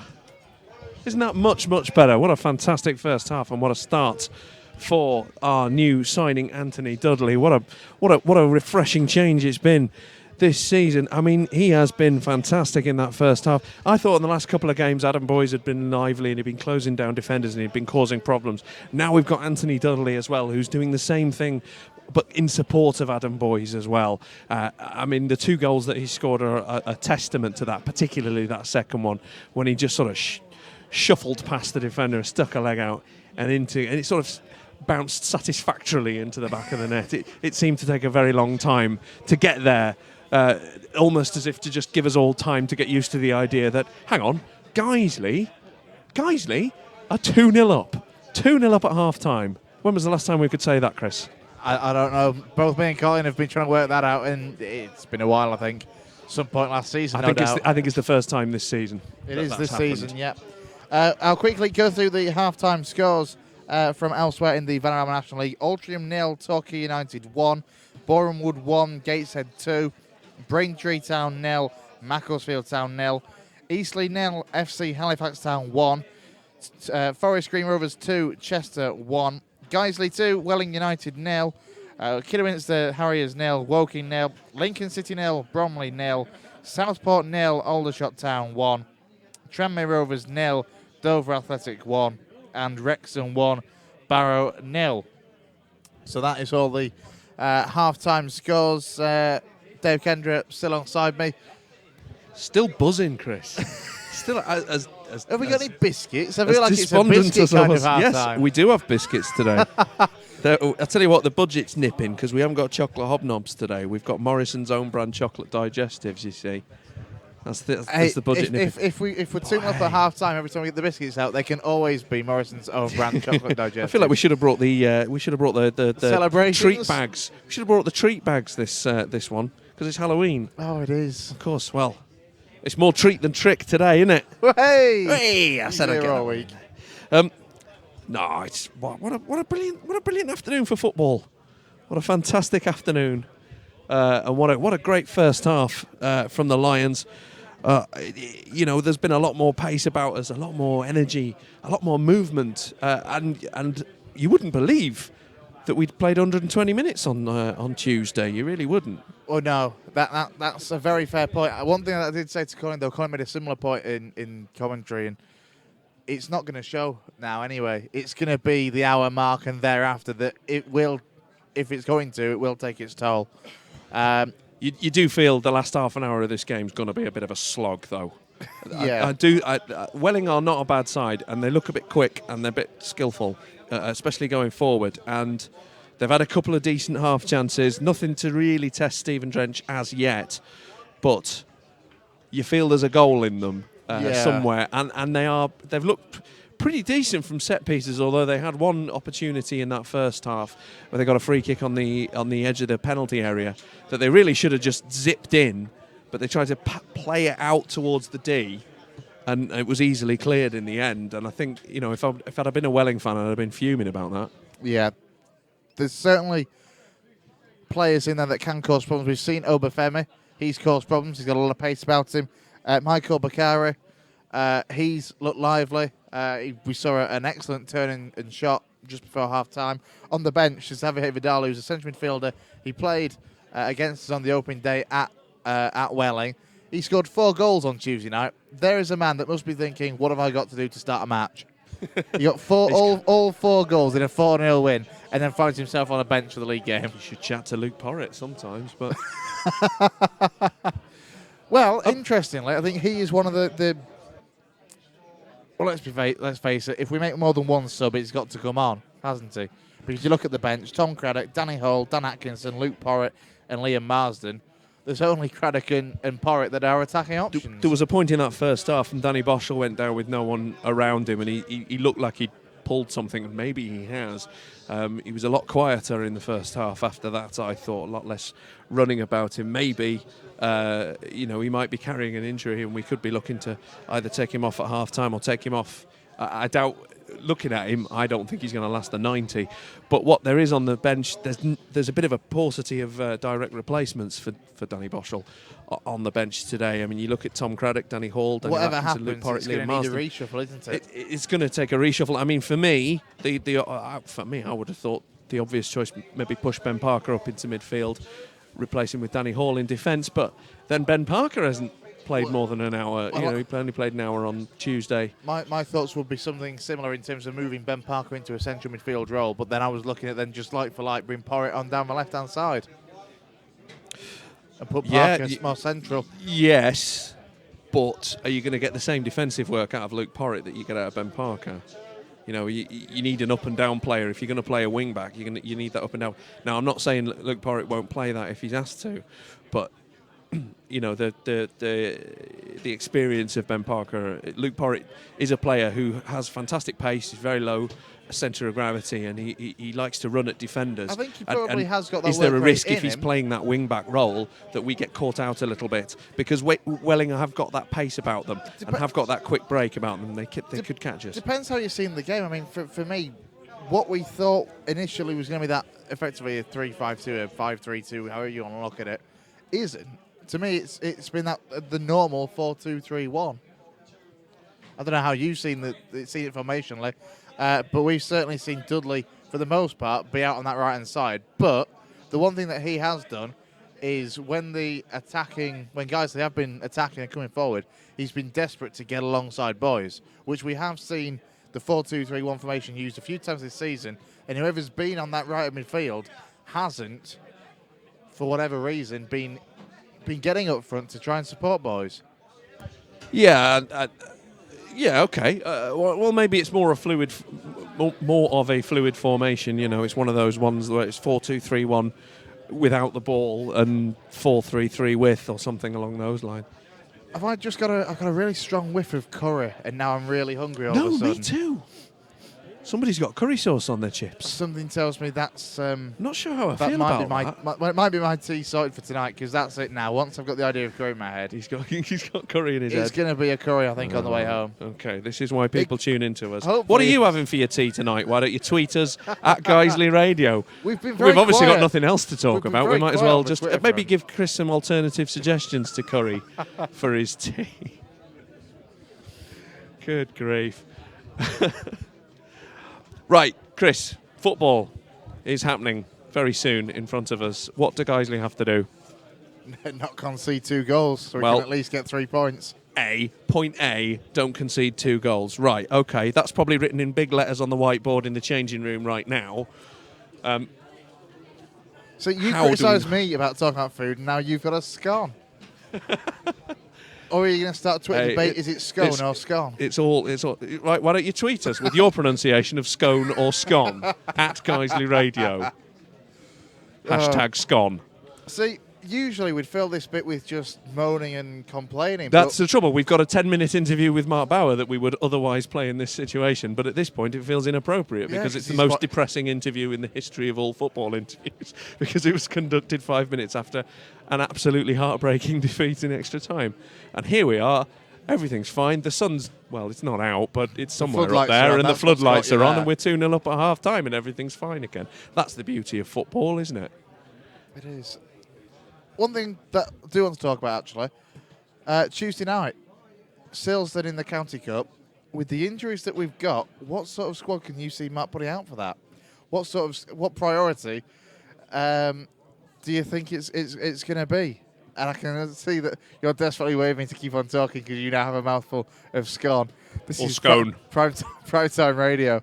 But in all seriousness, it did cross my mind because would someone like Tom Craddock, for example, benefit from playing in a county cup game against Silsden for the off chance of, no disrespect meant to Silsden, lesser opposition, and a chance for him to get on the score sheet? Well, it couldn't hurt, could it?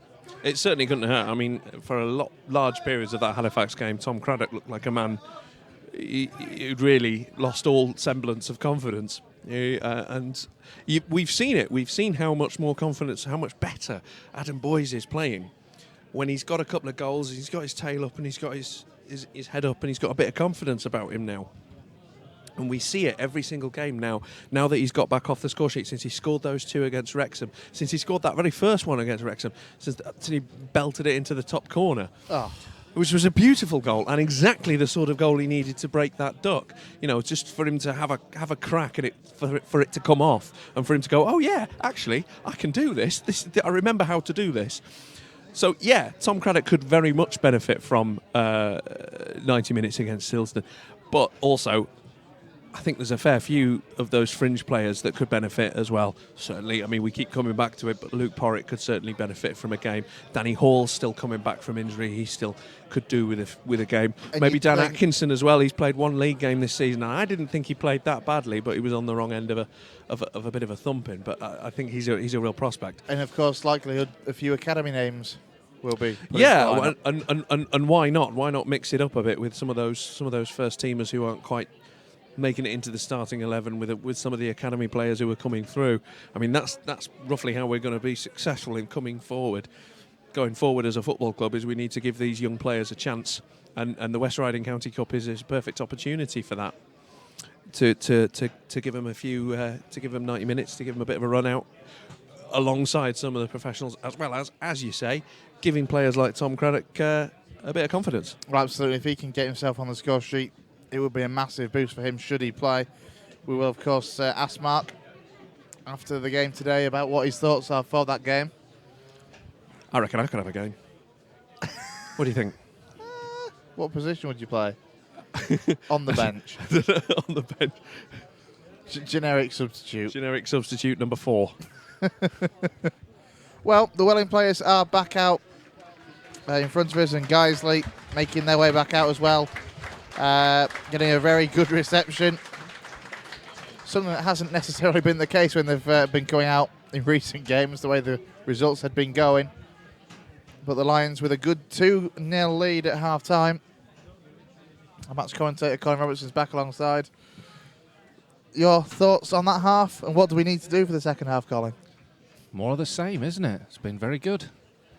A very enjoyable first 45 minutes, and those 2 goals from Anthony Dudley have just been the tonic. But what we don't want to do is concede early on this second half, I think. Absolutely, and of course the big question that everyone's wondering, Colin, what are you having for your tea? Just to complete the trio. I'm having a curry. Saturday night. Well, welcome back here to Nethermore Park for the second half of this Vanarama National game. The Lions are 2-0 up, and it's Anthony Dudley, the debutant loanee from Bury, who's scored both of them. 2 very cool finishes. And at the moment, the Lions, Guiseley, are in a good place. But they know there's a lot of work to do in this second half. Welling back out, ready for this second 45. They'll be shooting from right to left where we're watching from the main stand here. Welling playing in red with white socks, Guiseley in white with navy blue shorts and socks. Referee today, Stephen Ross, just getting the preparations and checking the numbers of players on the field, etc. Interesting to see that Danny Boschel is back out. And we're away for the second half.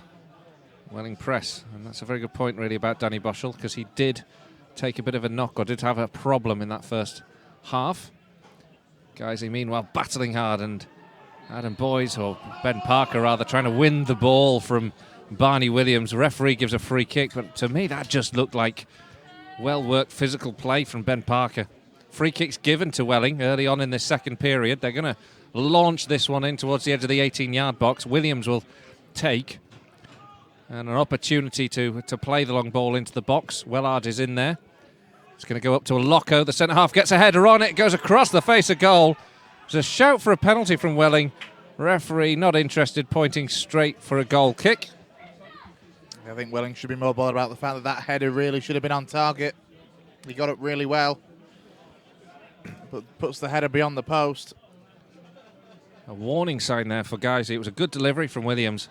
Kevin Loco, who was the centre-half in the box, found a space to head towards goal. He flashed it across the face of the 6-yard box. It just needed a touch, really. And Guiseley have had their first warning in the second half of the potential for a Welling recovery. Danny Lowe now will have a throw-in just in front of the Welling dugout. And he will launch it down the left-hand side. It's up towards Boyes. Boyes battles hard, wins the ball well, plays it back here to Jake Lawler. Now Lowe up towards the edge of the 18-yard box and helped away. Jake Lawler intercepts the returned ball, and Guiseley win the second phase here. Adam Boyes in an aerial tussle. Neither side able to get the ball down and controlled. In the end, it's launched clear, and a clearance that has to be intercepted by Adam Lockwood against Obafemi, and he does well. And Guiseley pick the ball up on the left-hand side. Danny Boschel, Gavin Rothery. He's got Ben Parker on the overlap.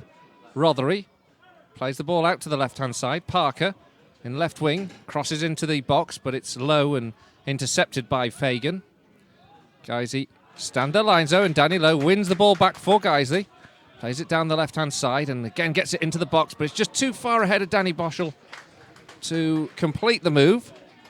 But a well-worked moment there from the Lions nonetheless to settle the nerves into the second half. Yeah, well worked there from Guiseley, but just asking a little bit too much there of the assistant manager, Danny Boschel, to be able to get on the end of that.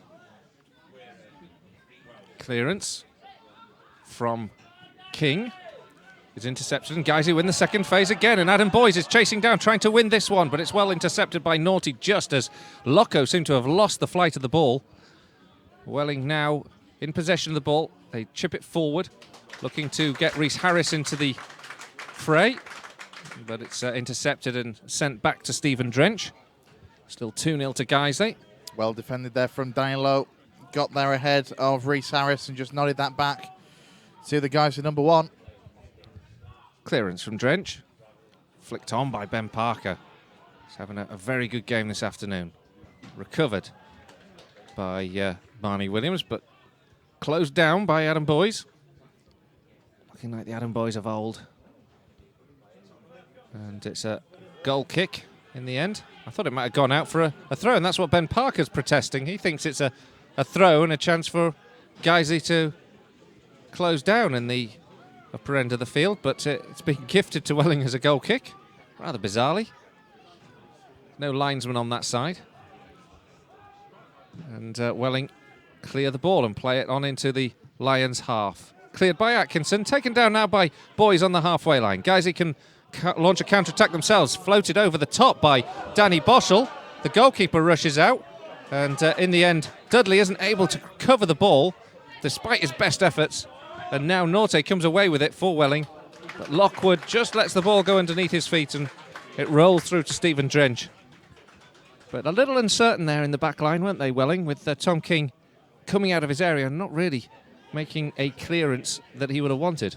Yeah, he just nodded it out, and that gave Anthony Dudley the chance to go sniffing and searching, pressing the Welling back line. Throw in for Welling in left back position. Eastleigh 1, Halifax 1. Equaliser for Eastleigh in the second half. Halifax had led in that first period. Eastleigh, of course, here on the 14th of November. Guys, now win the ball back from a rather laboured clearance. Adam Boys gets the ball into the area. It takes a deflection. It goes behind for a corner. But Adam Boys and Gavin Rothery very quick to close down that Welling back line.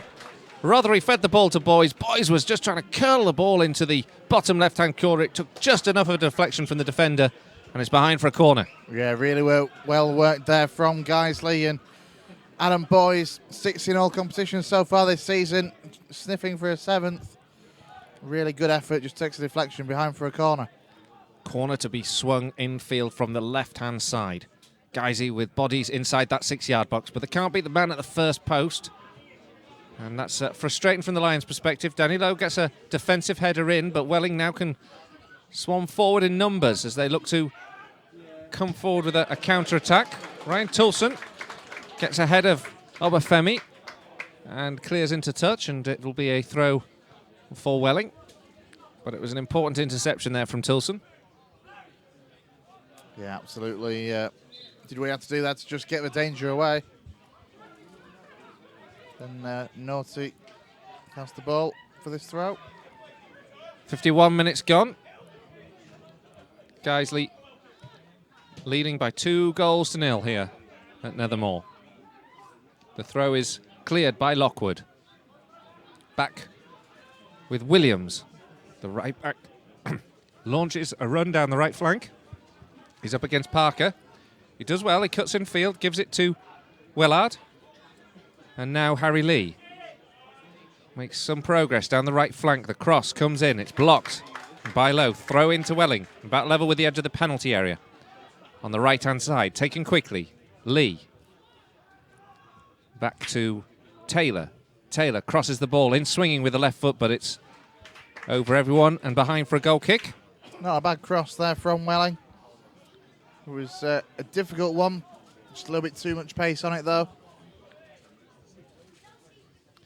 Referee now just checking the pressure of the ball. He's happy with it. Returns it to Stephen Drench. Harrogate Town 1, Worcester 0 at Wetherby Road. And then Vanarama National North. Still 2-0 to the Lions here. It's now filed 3, Stalybridge 0. 52 minutes gone. Jake Lawler wins the header but sends it up in the air, and it's picked up by Rhys Harris. Sent forward, but cleared by Atkinson. Harris gets another bite of the cherry. 2 players on him. Dudley closing down. Ball back now with Lee as Welling makes some headway into the Lions' half. It's a little flick there from Harris, trying to pick out Obafemi. Intercepted. Welling win the second phase again, and this time Harris finds the ball on the edge of the D. Guys, a little hesitant in the defending. Good turn on the ball from Danny Lowe under pressure from Bakari, and in the end, Guiseley get the ball up to the halfway line. Adam Boys can't quite make up ground to win the header. And it's won by Fagan. And now Welling get the ball into the Lions half before Toulson intercepts and will return it. But Toulson just trying to slow things down a little bit to calm the situation from Guiseley's perspective. They don't need to chase this game. 2-0 up. Stephen Drench lofts the ball clear. It's picked up by Jake Lawler. Sends it down the right channel. Adam Boys can't win that one. But Jake Lawler wins the second phase until a good tackle comes in from Harry Lee. And Welling win the ball back. And they step forward with a little bit more purpose in the second half. Naughty into Loco, who had the great chance in the early stages of the second period. Gives the ball to Lee. Harry Lee, who's been busying around in midfield throughout this game. Obafemi into the feet of Wellard. Wellard sends it down the left channel. It's too high and hard for Naughty to run onto. And the former Chelsea fullback, he can't win the ball, and it's out for a Guiseley goal kick. Yeah, just too much on the pass, looking to find Naughty. So it'll be a goal kick. What have we got? Gone. 55 minutes. It's been a relatively comfortable opening 10 of the second half for Guiseley. One or two half chances, but no real continuous pressure from Welling so far, which is what you'd expect them to give us at 2-0 down. Welling picked the ball up though now with Bakari. He's found Obafemi on the right-hand side. They come forward in number. Guiseley get back into defensive shape. Lee, now 30 yards from goal, plays it into the feet of Joey Taylor, but they can't get it out of their feet. And Guiseley can clear, but Lawler's pass can only find Fagan, and again Welling pick up possession. And Danny Boschel goes down on the edge of the 18-yard box. Nothing given. The clearance is only as far as Loco, who runs forward into the Guiseley half from centre half, plays the ball to the left-hand side, finds Harris. Harris's ball in field is intercepted, and Adam Boys wins possession. Is fouled by Harris, and Harris comes off worse out of the two players. That'll be a Guiseley free kick midway through their own half. Yeah, Harris had already gone to ground as Adam Boys was coming in to try and collect the ball. I think Boys went over him rather than was caught, but the referee, I think, had already given or already made up his mind that he was giving the free kick in Guiseley's favour for the challenge that Harris had put in. So Stephen Drench will take this free kick. 10 yards in from the edge of the centre circle, inside the Lions half. He plays it down the right-hand side, finds Dudley, who's a little nod down, picks out Toulson. Toulson chips the ball over. Dudley takes a good position. Crossfield pass from the header, and it's intercepted by Welling. And eventually cleared, but well-worked move there from Anthony Dudley. And now up comes Naughty, who plays the ball square now to Wellard. Wellard, the captain, cuts infield, keeps the ball ticking over well. Chipped on by Joey Taylor, intercepted by Danny Lowe, who gets the ball clear and down that left channel, which Adam Boys will chase and forces the ball to be knocked out by Fagan for a Guiseley throw. Much to the displeasure of the bench, who feel the ball took a last flick off Boys, I think. Yeah, I think Louis Fazakale and Michael McKentigart very frustrated. I think he'll be polite about this. Fazakale was injured, actually, at the opening game of the season. Right at the very end of the match, I remember it looked like a nasty... It wasn't a tackle, it was nasty coming together, and I do remember he just... I did see him come out of the tunnel earlier on with a massive medical boot. Ligament damage, I seem to remember. Everybody likes to see that. But off the field, he's been steering Welling away from the bottom places. Guiseley, at the moment, just being pressed by the wings, who are looking for a way back into this game. Stephen Drench forced into a rather hurried clearance there. Gets the ball up to the halfway line. Now Ryan Toulson. He plays it down the right-hand side. There's a chase on between Loco and Boys. Loco wins it. There's a flick on from Obafemi now to play the ball in field towards Harris, who's taken up a much more central role in the second half. And eventually the clearance from the Lions results in a throw which Norte will take for Welling. Up to the halfway line, intercepted by Atkinson, who anticipates the flight of the ball well. Good skill from Gavin Rothery, who wins possession back for Guiseley and earns a throw for the Lions. And Guiseley now just trundling over to take the throw in. Still 2-0. Toulson into the feet of Rothery, who spins on the ball. Rothery in towards Ben Parker. Parker, a little touch. Can't get past Williams. And now there's a counter-attacking chance here. Lockwood with a lunging challenge. Puts Rhys Harris off his stride. And the ball goes all the way back to Stephen Drench. Drench's clearance intercepted by Barney Williams once again. This time his header goes out for a throw into Guiseley.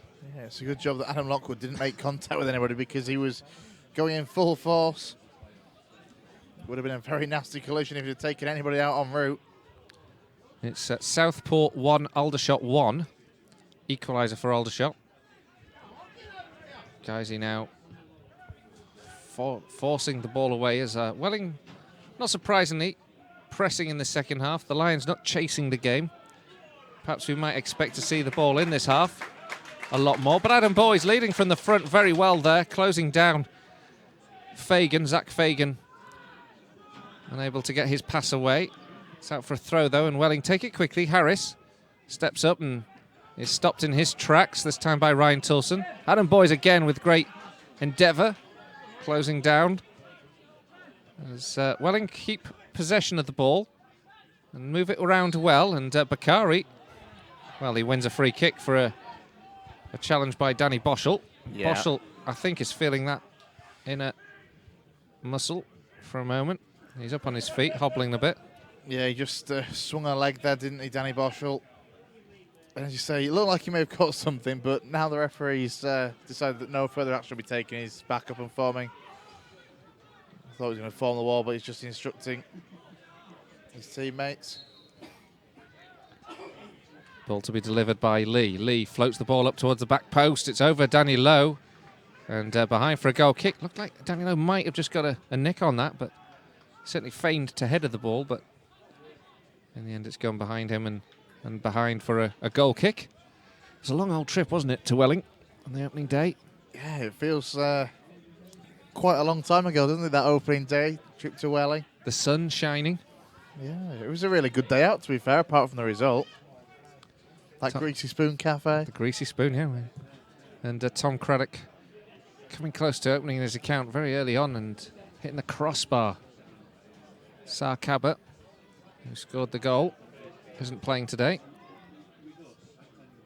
Throw-ins taken for Welling on the halfway line. They play down the right-hand side again. Adam Lockwood again out. Lofts the ball out into touch. You just wonder whether Mark Bauer might change things around as we head towards this hour mark. We've just gone past the hour mark, 61 minutes gone. Maybe bring on some fresh legs. Both Craddock and Porritt are out warming up at the moment. Guys, meanwhile, having to defend once again down this right-hand side. Bakari can't get past Lowe. Lowe, again, tigerishly defending. Gets the ball away. Adam Boyes trying to close down. A spring in the step of Boyes this afternoon as he looks to force Welling into another area from the back, but this time it's a good pass out here to Rhys Harris on the left flank now. Up against Toulson. Harris gets the cross in. It takes a deflection off Toulson. And fortunately runs through to Stephen Drench. Could easily have gone behind for a corner. The question will be, who is most likely to come off? Who's least likely to last a full 90? You look at possibly Parker or Boschel. Flick over now from the back from Rob Atkinson. First attacking move from Guiseley for some while. It's comfortably in the hands of Tom King and rolled out again now to Fagan. Perhaps Guiseley need to press this Welling defence a little bit more. Danny Boschel on the left-hand side. Starts another counter-attack. He plays the ball square here to Boys. Boys gives the ball back to Boschel. Boschel surging into the box. He's given offside. And that must be very tight. That's all I can say. Because Boschel was on the overlapping run. He didn't really seem to have the legs on the runner to get himself into an offside position in the first place. I think Danny Boschel himself would say that he wouldn't be the most likely option to beat a man on an overlapping run. But the offside flag's gone up against him. He must have been very, very close. I'm sure he's probably quite proud of that in some way. Free kick to Welling on the edge of the 18-yard box. It's sent down the right-hand side. Headed away by Lockwood. Just flicked on now by Joey Taylor. And then eventually Rob Atkinson forced him to a rather hurried clearance. Gives Welling a throw about level with the edge of the 18-yard box on the right-hand side. There's going to be one man that desperately won't want to come off for Guiseley, and that's Anthony Dudley. He'll be after a debut hat-trick. Just wonder whether he's got the legs to last the 90 minutes, though. Not quite sure how much football he's been involved in. I've been quite impressed, actually, even in this last 5-10 minutes or so, that he isn't really showing any signs of tiring, though. When you think Adam Boyes played, 120 minutes on Tuesday night, even he's done quite well in still chasing and harrying and pressing. Clearance from Guisey, so a little unconvincing. It's won back by Naughty. Play down this left channel again. Rhys Harris up against Tilson. Back to Naughty. Naughty looks to play it over the top, try and get Obafemi involved. Obafemi. He just does that. You can see each time he just goes beyond the defender in his run, and then when the ball is played, it's quite frequently offside. He was called offside this time by Martin Woods over there on the right-hand side. And on every occasion, you get a Tony-winning performance of surprise. He's not happy, is he? Stephen Drench. Headed away by Naughty. Guys, you get a throw inside the Welling half. Tilson. You didn't think it was cultured enough to know what the Tonys are, did you? Not sure I know. Is that something to do with sugary cornflakes? Gavin Rothery picks the ball up on the edge of the 18-yard box. Takes a shot from distance. And almost had Tom King flat-footed. The ball just killed past the upright there, but Gavin Rothery was cutting infield, but was actually crafting open an angle for himself to have a shot. And in the end, with the left foot, he got a decent drive away, just couldn't keep it on target. And now Welling on the counter-attack. They get the ball into the box here with Bakari. With a little bit of space, he's been held up by Lowe. Now tries to take on the full-back, does. In towards the edge of the area, then gets right underneath the shot and hoofs it over the bar. And he holds his hands up in apology to his teammates. In the end, Michael Bakari's effort was poor and he could have done better, I'm sure. I think the Rugby World Cup is still relevant, isn't it? This is the final today. That would have been a perfect conversion there from Bakari. Wrexham 2, Barrow 0. Barrow, of course, next up here at Nethermoor on Saturday. Hastily rearranged fixture. We were due to play them at the end of November on a Tuesday night. That's now going to take place on Saturday with both teams out of the FA Cup. Harris now on the ball for Welling inside the centre circle. Square to Wellard. And now Rhys Harris again on this left flank. He's got too many white shirts around him, so he goes back to Ricky Wellard, and Wellard has forced himself back to the halfway line. And guys, he force the ball back, but then it's played over the top and down this left flank for Obafemi to cut infield and give it to Ricky Wellard, who's towards the edge of the D here, but going away from goal now. Goes back to Lee. Lee now to Naughty. Again, lots of passing play from Welling, but they can't quite find the angle for the ball or the shot that they're looking for at the moment. Well, Welling now on the right flank with Williams. Cuts in field, does a bit of creative play. Plays the ball into the feet of one of his teammates, gets the ball back, but in the end his final touch was a little heavy and it's behind for a goal kick. As you say, it was a good spell of passing play, but The final attack came to nothing. Yeah, so what's this? The first of 3 consecutive home games, I think, in the league. It was Cheltenham on the 10th, isn't there? Cheltenham away on the 10th. Yeah, I'd have much rather Cheltenham have crashed out the cup as well, to be honest, and that had been rearranged for a Saturday. Yeah, that would have been a lot easier, wouldn't it? Rather than a Tuesday night away at Cheltenham. Good luck with that one. Yeah, Muggins is on that shooter. So, AD, if you are listening, I could do the co-commentator for that night, because I think everybody else is conveniently preoccupied. Conveniently. It's called work. Guiseley now recover the ball back in midfield as they move it down the right-hand side with Toulson. Boys chases it right to the edge of the area. Goalkeeper Tom King sliding out. His motion almost carries him out of the penalty area. Keeps the ball well within the penalty area in the end. Yeah, I think most of him was out of the box, but the ball was very much inside. Locko now for Welling. Up to the halfway line.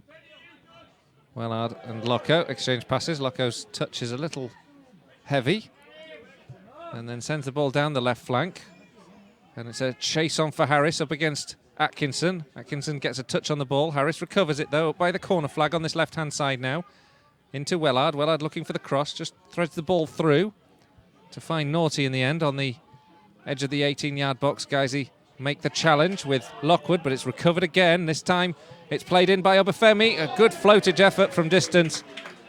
But Stephen Drench was nonchalantly opening his arms to suggest it was going wide, and wide it indeed went. And it's a goal kick for Guiseley. So what are we up to go, Colin? You're on time tutor. Well, 20 minutes to go. And we're going to see our first substitute of this second period. And it's going to be Welling. Paper, you'd think Matt Bauer's looking at one as well soon. And I think that's Joey Taylor who is coming off, is that right? It is. And he will be replaced by, well, I'm not quite sure. That's Curtis Cumberbatch, who we've got down as 36. He's coming on to replace Joey Taylor. Now, you were telling me, Chris, he was the man who scored all 4 goals. No, that was Xavier Vidal. Who thankfully is still on the bench. Vidal. He had a good game, actually, I remember right, on the opening day at Wellington, Xavier Vidal. But thankfully, he's, I'll say, firmly staying on the bench. Tired himself out, perhaps, on He Tuesday really night. must be wondering what he's got to do to get on the pitch, though. If you score 4 goals in a 4-0 win on Tuesday night and then you're on the bench on Saturday, you must be gutted. Or injured. Altrincham 1, Torquay 1. Equaliser for the Robins. Guys, he's still leading 2-0 at the moment. And the defensive duties are called in again of Danny Lowe as he tackles Bakari, who's actually down on the ground. It's a good sliding challenge from Danny Lowe, but Bakari was in full flow as he made it. The throw will be taken eventually.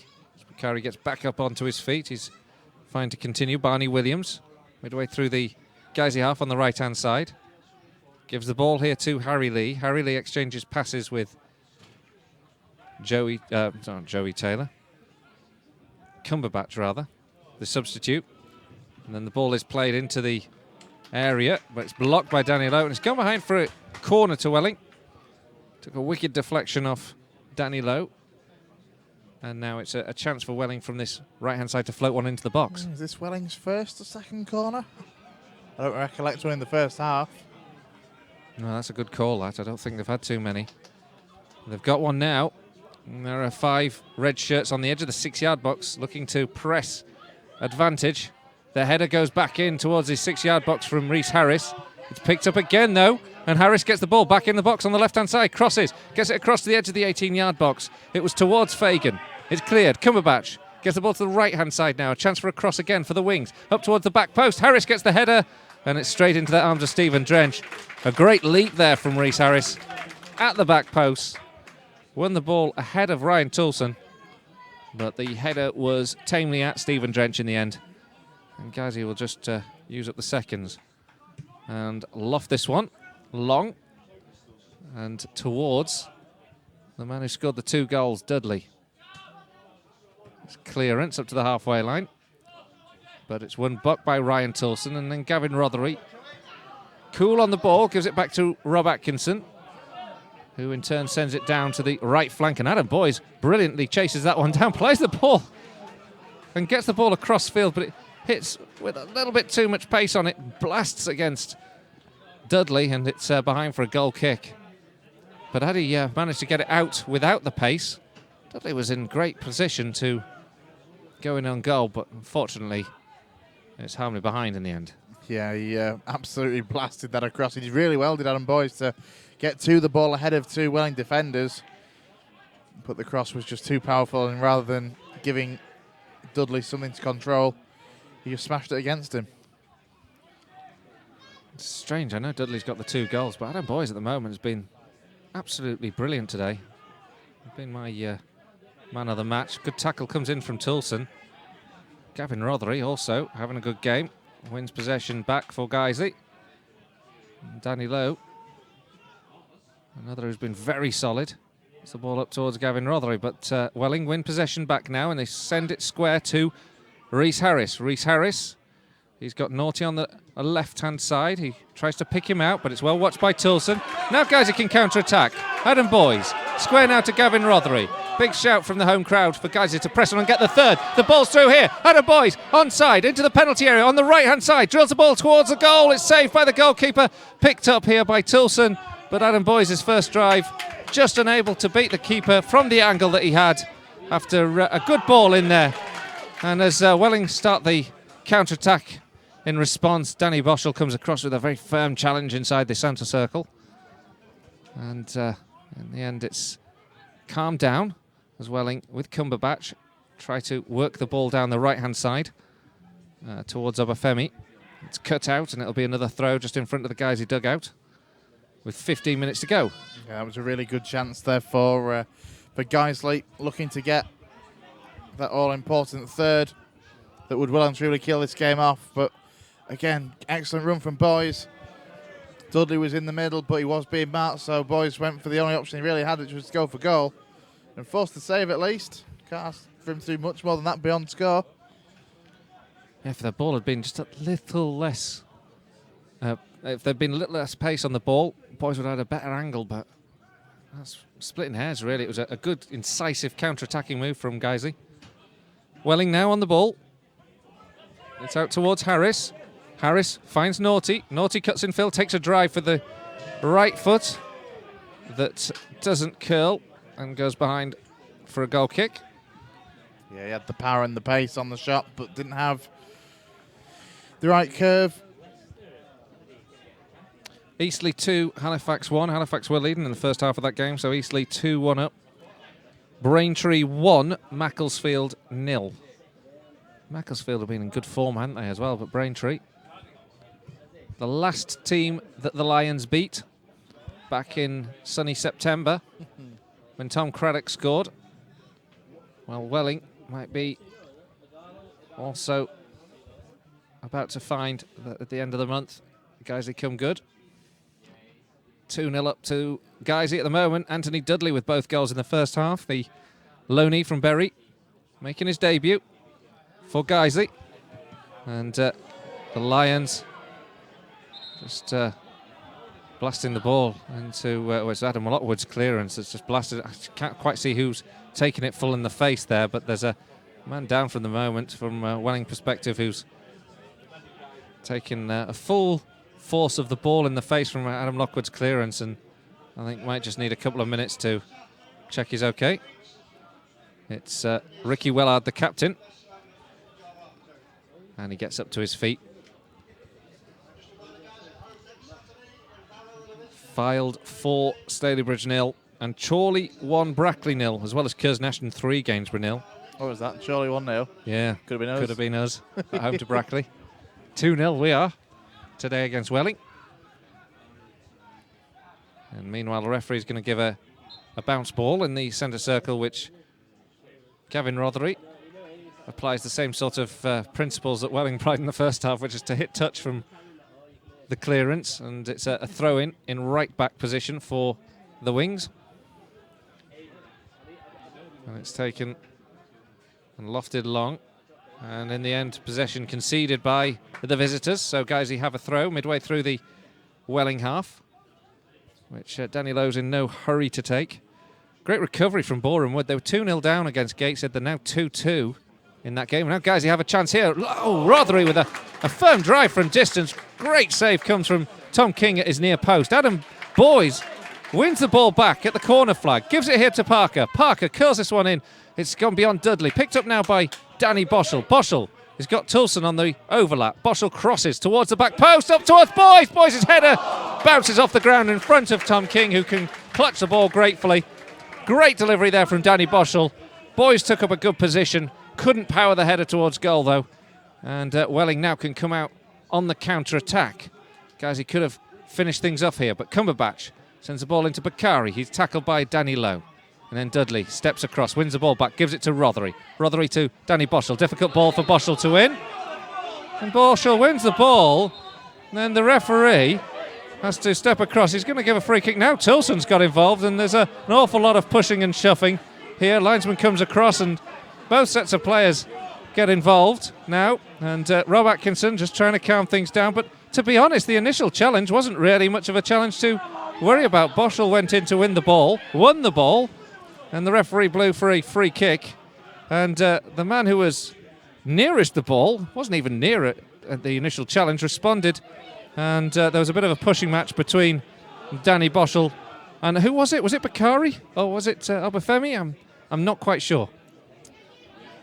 I'm slightly lost as well, I think, in amongst all that, to be honest. There's still a melee of players. The linesman's still next to the referee. But as you say, that really sparks out of nothing, because there wasn't much of a challenge for the referee to award a free kick for, to be honest.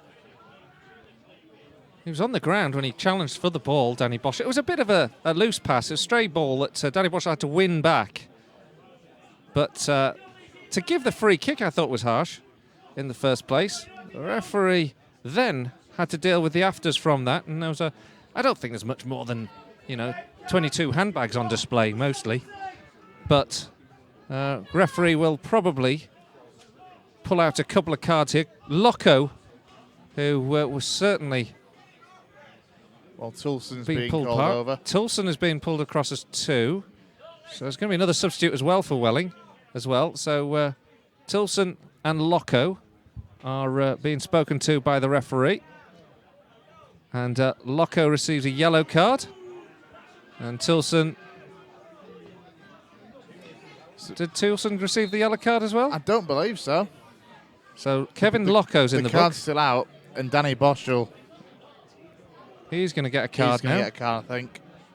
And I think Toulson escapes, but Boschel's not so lucky.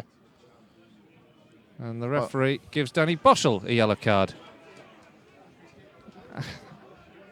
Well, I know there's this thing about leaving the ground and dangerous challenges, but that just simply wasn't one. He was on the ground, as I could see it, and he was winning the ball, and the player wasn't near him. Fagan's going to come off anyway, and he's going to be replaced by Ben Jefford. Yeah, he had a good game at their place. Guys, he still haven't made any changes. I can't believe that at all. I'm very surprised. Lincoln 0, Bromley 1 in the National, and Boreham Wood 2, Gateshead 3. So Boreham Wood's recovery short-lived. Guys, he's still leading 2-0 here. 9 minutes to go. Welling with a free kick. Lofted in towards the edge of the 18-yard box. Headed away by Ben Parker. Picked up now by Danny Boschel, trying to win the ball back. Bit hesitant in the challenge there as Bakari stooped. It's been won back here by Obafemi, who swings the ball out towards Williams. Williams from distance. Looks for options. Plays it into the feet of Bakari on the right flank. On the edge of the 18-yard box. Tackled by Lowe. Picked up well by Adam Boys. Won back by Lee, though. Lee, 20 yards from goal. Drills one towards the goal. Comfortable for Stephen Drench. And in the end, the Lions just take a moment. Take a breath. And with 8 minutes to go, Stephen Drench could just relieve the pressure a bit by giving Adam Boys something to chase for. Naughty slips, and Guiseley win a corner thanks to Adam Boys' presence and pressure, and Naughty just losing his footing at the crucial time. Corner to Guiseley. Yeah, it's really unfortunate for Naughty Naughty, but Boys was there, putting him under pressure. It's one inside a corner. So from the left-hand side, Guiseley not pressing with too many players. They've got 4 or 5 in the penalty area, but they're still leaving 2 back. And Danny Boschel to sweep up. Just on the edge of the 18-yard box. This one's going to be swung in, though. Looks like it might have been taken short. It's whipped in towards the edge of the 6-yard box. But it is well defended by Welling, and a counter-attack can commence now for the Wings as they fly down that right-hand side with Lee. Lee's up against Danny Lowe. Great tackle comes in from Danny Lowe. Well timed, well judged. Out for a throw-in. That gives Guiseley a chance to get the bodies back in defensive shape. Taken quickly with Cumberbatch. Giving the ball to Harris. Out to the right-hand side. Swung in again by Williams. Over everyone. Toulson heads away. And actually heads well to find Dudley. Anthony Dudley. Up towards the halfway line. Being urged to attack this Welling back line. He cuts in field. And will give the ball here to Rothery. Good work from Dudley. Plays the ball in from Rothery towards Boys. Boys hasn't quite got the legs to chase that ball. King was swiftly off his line and picks up the possession and rolls it here to Loco. Yeah, it's really unfortunate there for Adam Boys. He's put in an excellent shift this afternoon. Very, very unfortunate not to be on the score sheet. I think perhaps possibly you could give him a break, couldn't you, with 10 minutes or 5 minutes to go. Yes, of course, there's players who are also carrying knocks. We know that Luke Porritt had that tonsillitis, didn't he, on Tuesday night.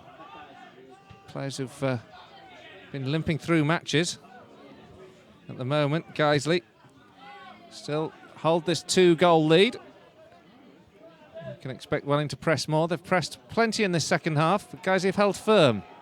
Adam Boy still pressing as Welling want to get the ball out from their back line. They get the ball across here to the right-hand side, where it's played forward by Naughty. Naughty, though, has to go square to Cumberbatch on the halfway line, and into the feet now of Obafemi, into the Guiseley half, but again, well-timed challenge from Danny Boschel. The clearance down the left-hand side, well chased from Adam Boys, who forces Loco into the error, and Guiseley went ball back with Ben Parker, who plays it square here to Boschel. Boschel into the feet of Rothery. The home crowd just want the third. It's back here to Lowe. Lowe into Rothery. Rothery chases, he's challenged, and will win the throw-in. Rothery goes down, he'll be up on his feet. I think it's a throw, isn't it? I think it is. I don't think he's awarded a free kick. He rolled a few times there to Kevin Rothery. But yeah, it is just going to be a throw which Daniel Lowe will take over there. There's no hurry from Guiseley at the moment, is there? Not surprisingly. 4 minutes to go, 2-0 up.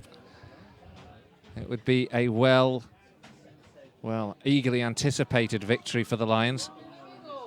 A long-awaited one. Jake Lawler now on the ball for Guiseley. Into the feet of Boys. Out to the right-hand side now where Ryan Toulson looks for the in-swinging cross. Plays it in towards the penalty spot. Comfortable for the goalkeeper on that occasion. And King launches it clear. Looking to give his side a foothold back in this game is Bakari, but Dudley works hard to win the ball back for Guiseley. And then clears up towards Loco. Boys chasing and harrying. Still that back line. Still late on into this game. And then there's a slip. And a slip comes from Cumberbatch, but Guiseley can't capitalise and win the ball back. Eventually Jake Lawler, Toulson and Drench take the ball away from the Welling attack. And Drench's clearance goes up towards Dudley. Dudley wins the ball. Up against 2, plays it in towards Rothery. Rothery plays it into Toulson on the halfway line. Well worked from Guiseley, and then the long one over the top finds Danny Boschel, who this time is well offside. Yeah, he was so offside there, he didn't even bother going for the ball in the end. He thought about it and then just let it run through to the keeper. Now a loose ball here from Welling gives Ben Parker the chance just to play the ball down the left-hand side. Danny Lowe comes searching for it. It's just going to trundle out of play, though, in the end. Parker might just have taken it a little sooner. We've got a matter of a couple of minutes, and then the throw back goes to the goalkeeper. Tom King from the throw Adam Boy's still anticipating it, almost gets in between the goalkeeper and the loose ball, and that forces Tom King to boot the ball out for a Guiseley throw. Guiseley with Ryan Toulson on this right-hand side to take the throw. Wrexham 3, Barrow 1. Barrow got a goal back in that game, but Wrexham have scored a third now.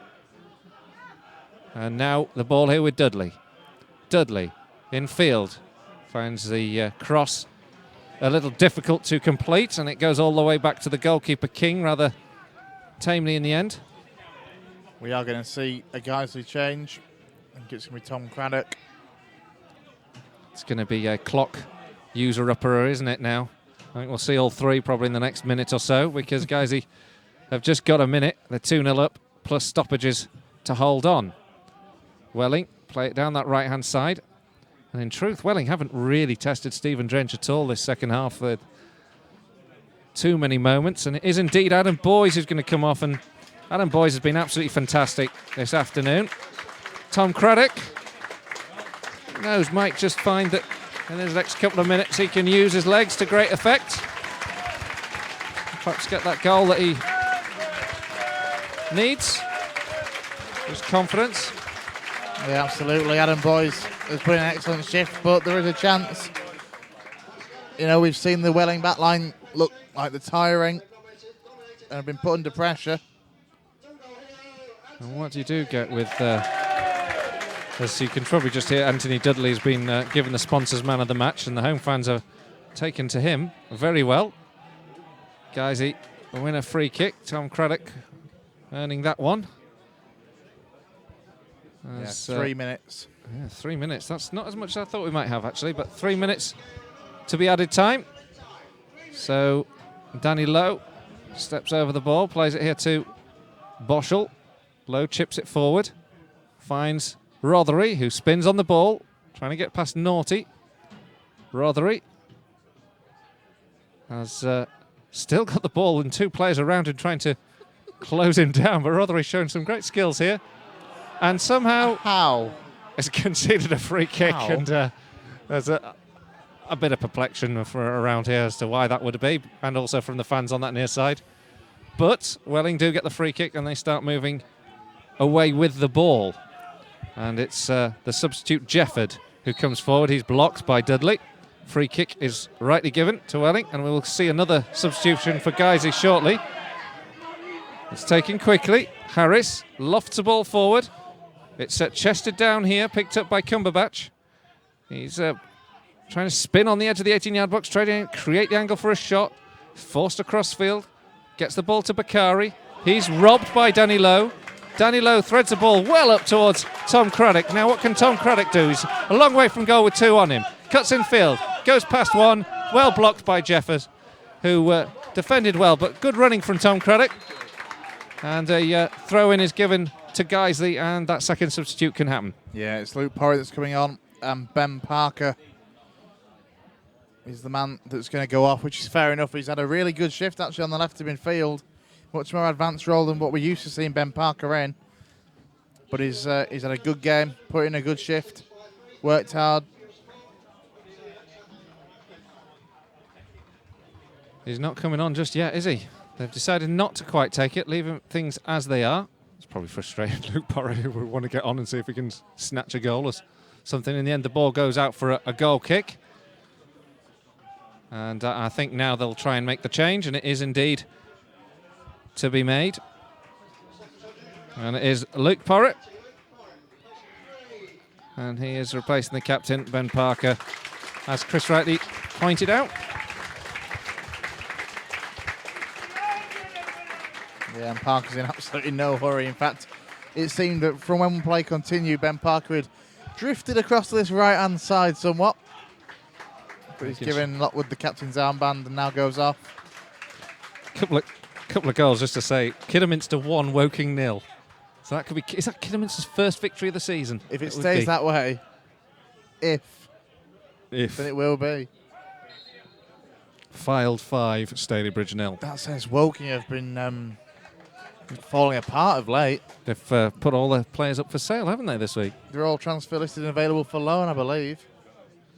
Which did make me wonder, actually, there was one or two players on the 4-4 draw day that really performed.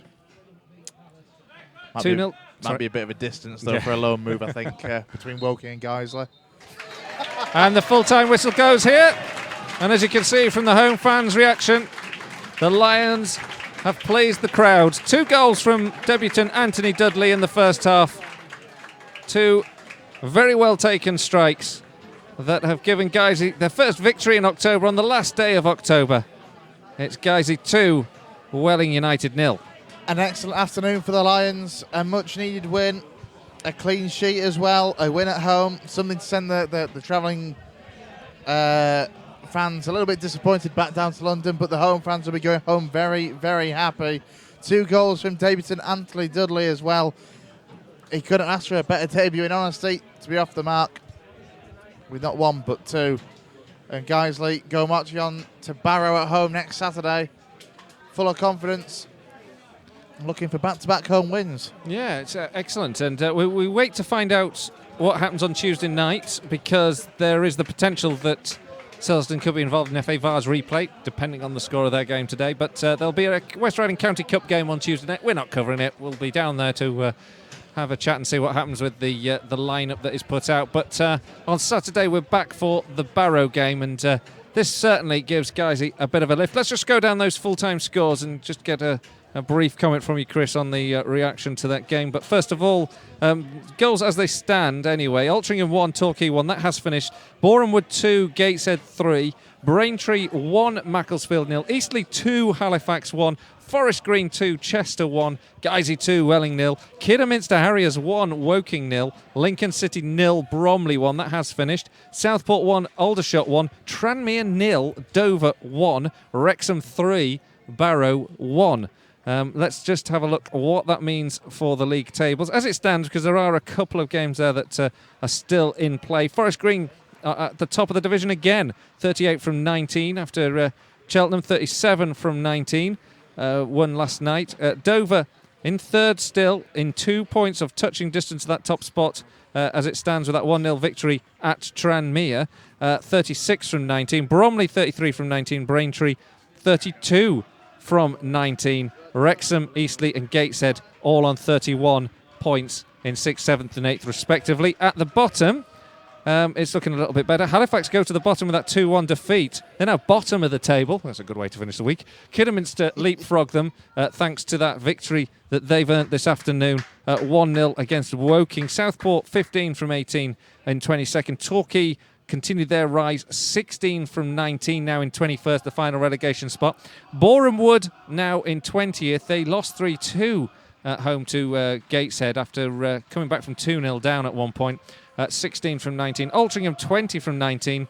Welling now 22 from 19. Guiseley up into 17th place, 23 from 19 games. If we can beat Barrow next weekend, we'll leapfrog them as well. So a great afternoon for Guiseley. A vital 3 points finished here. Guiseley 2, Welling 0. Final thoughts, Chris? No, very good performance that from Guiseley, from the Lions. An important win. 3 points, a clean sheet as well. First win for, 7 games. Onwards to the County Cup, all being well. If that doesn't happen because of the Silverstones game, then we've got a nice week to rest and recuperate before Barrow next Saturday.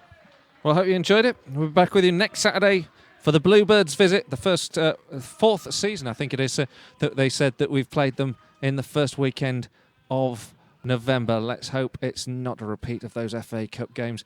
Let's hope it's a repeat of that league fixture where we won 2-1 a couple of years ago. We'll be there for it nonetheless anyway. We'll see you then. Thanks for listening.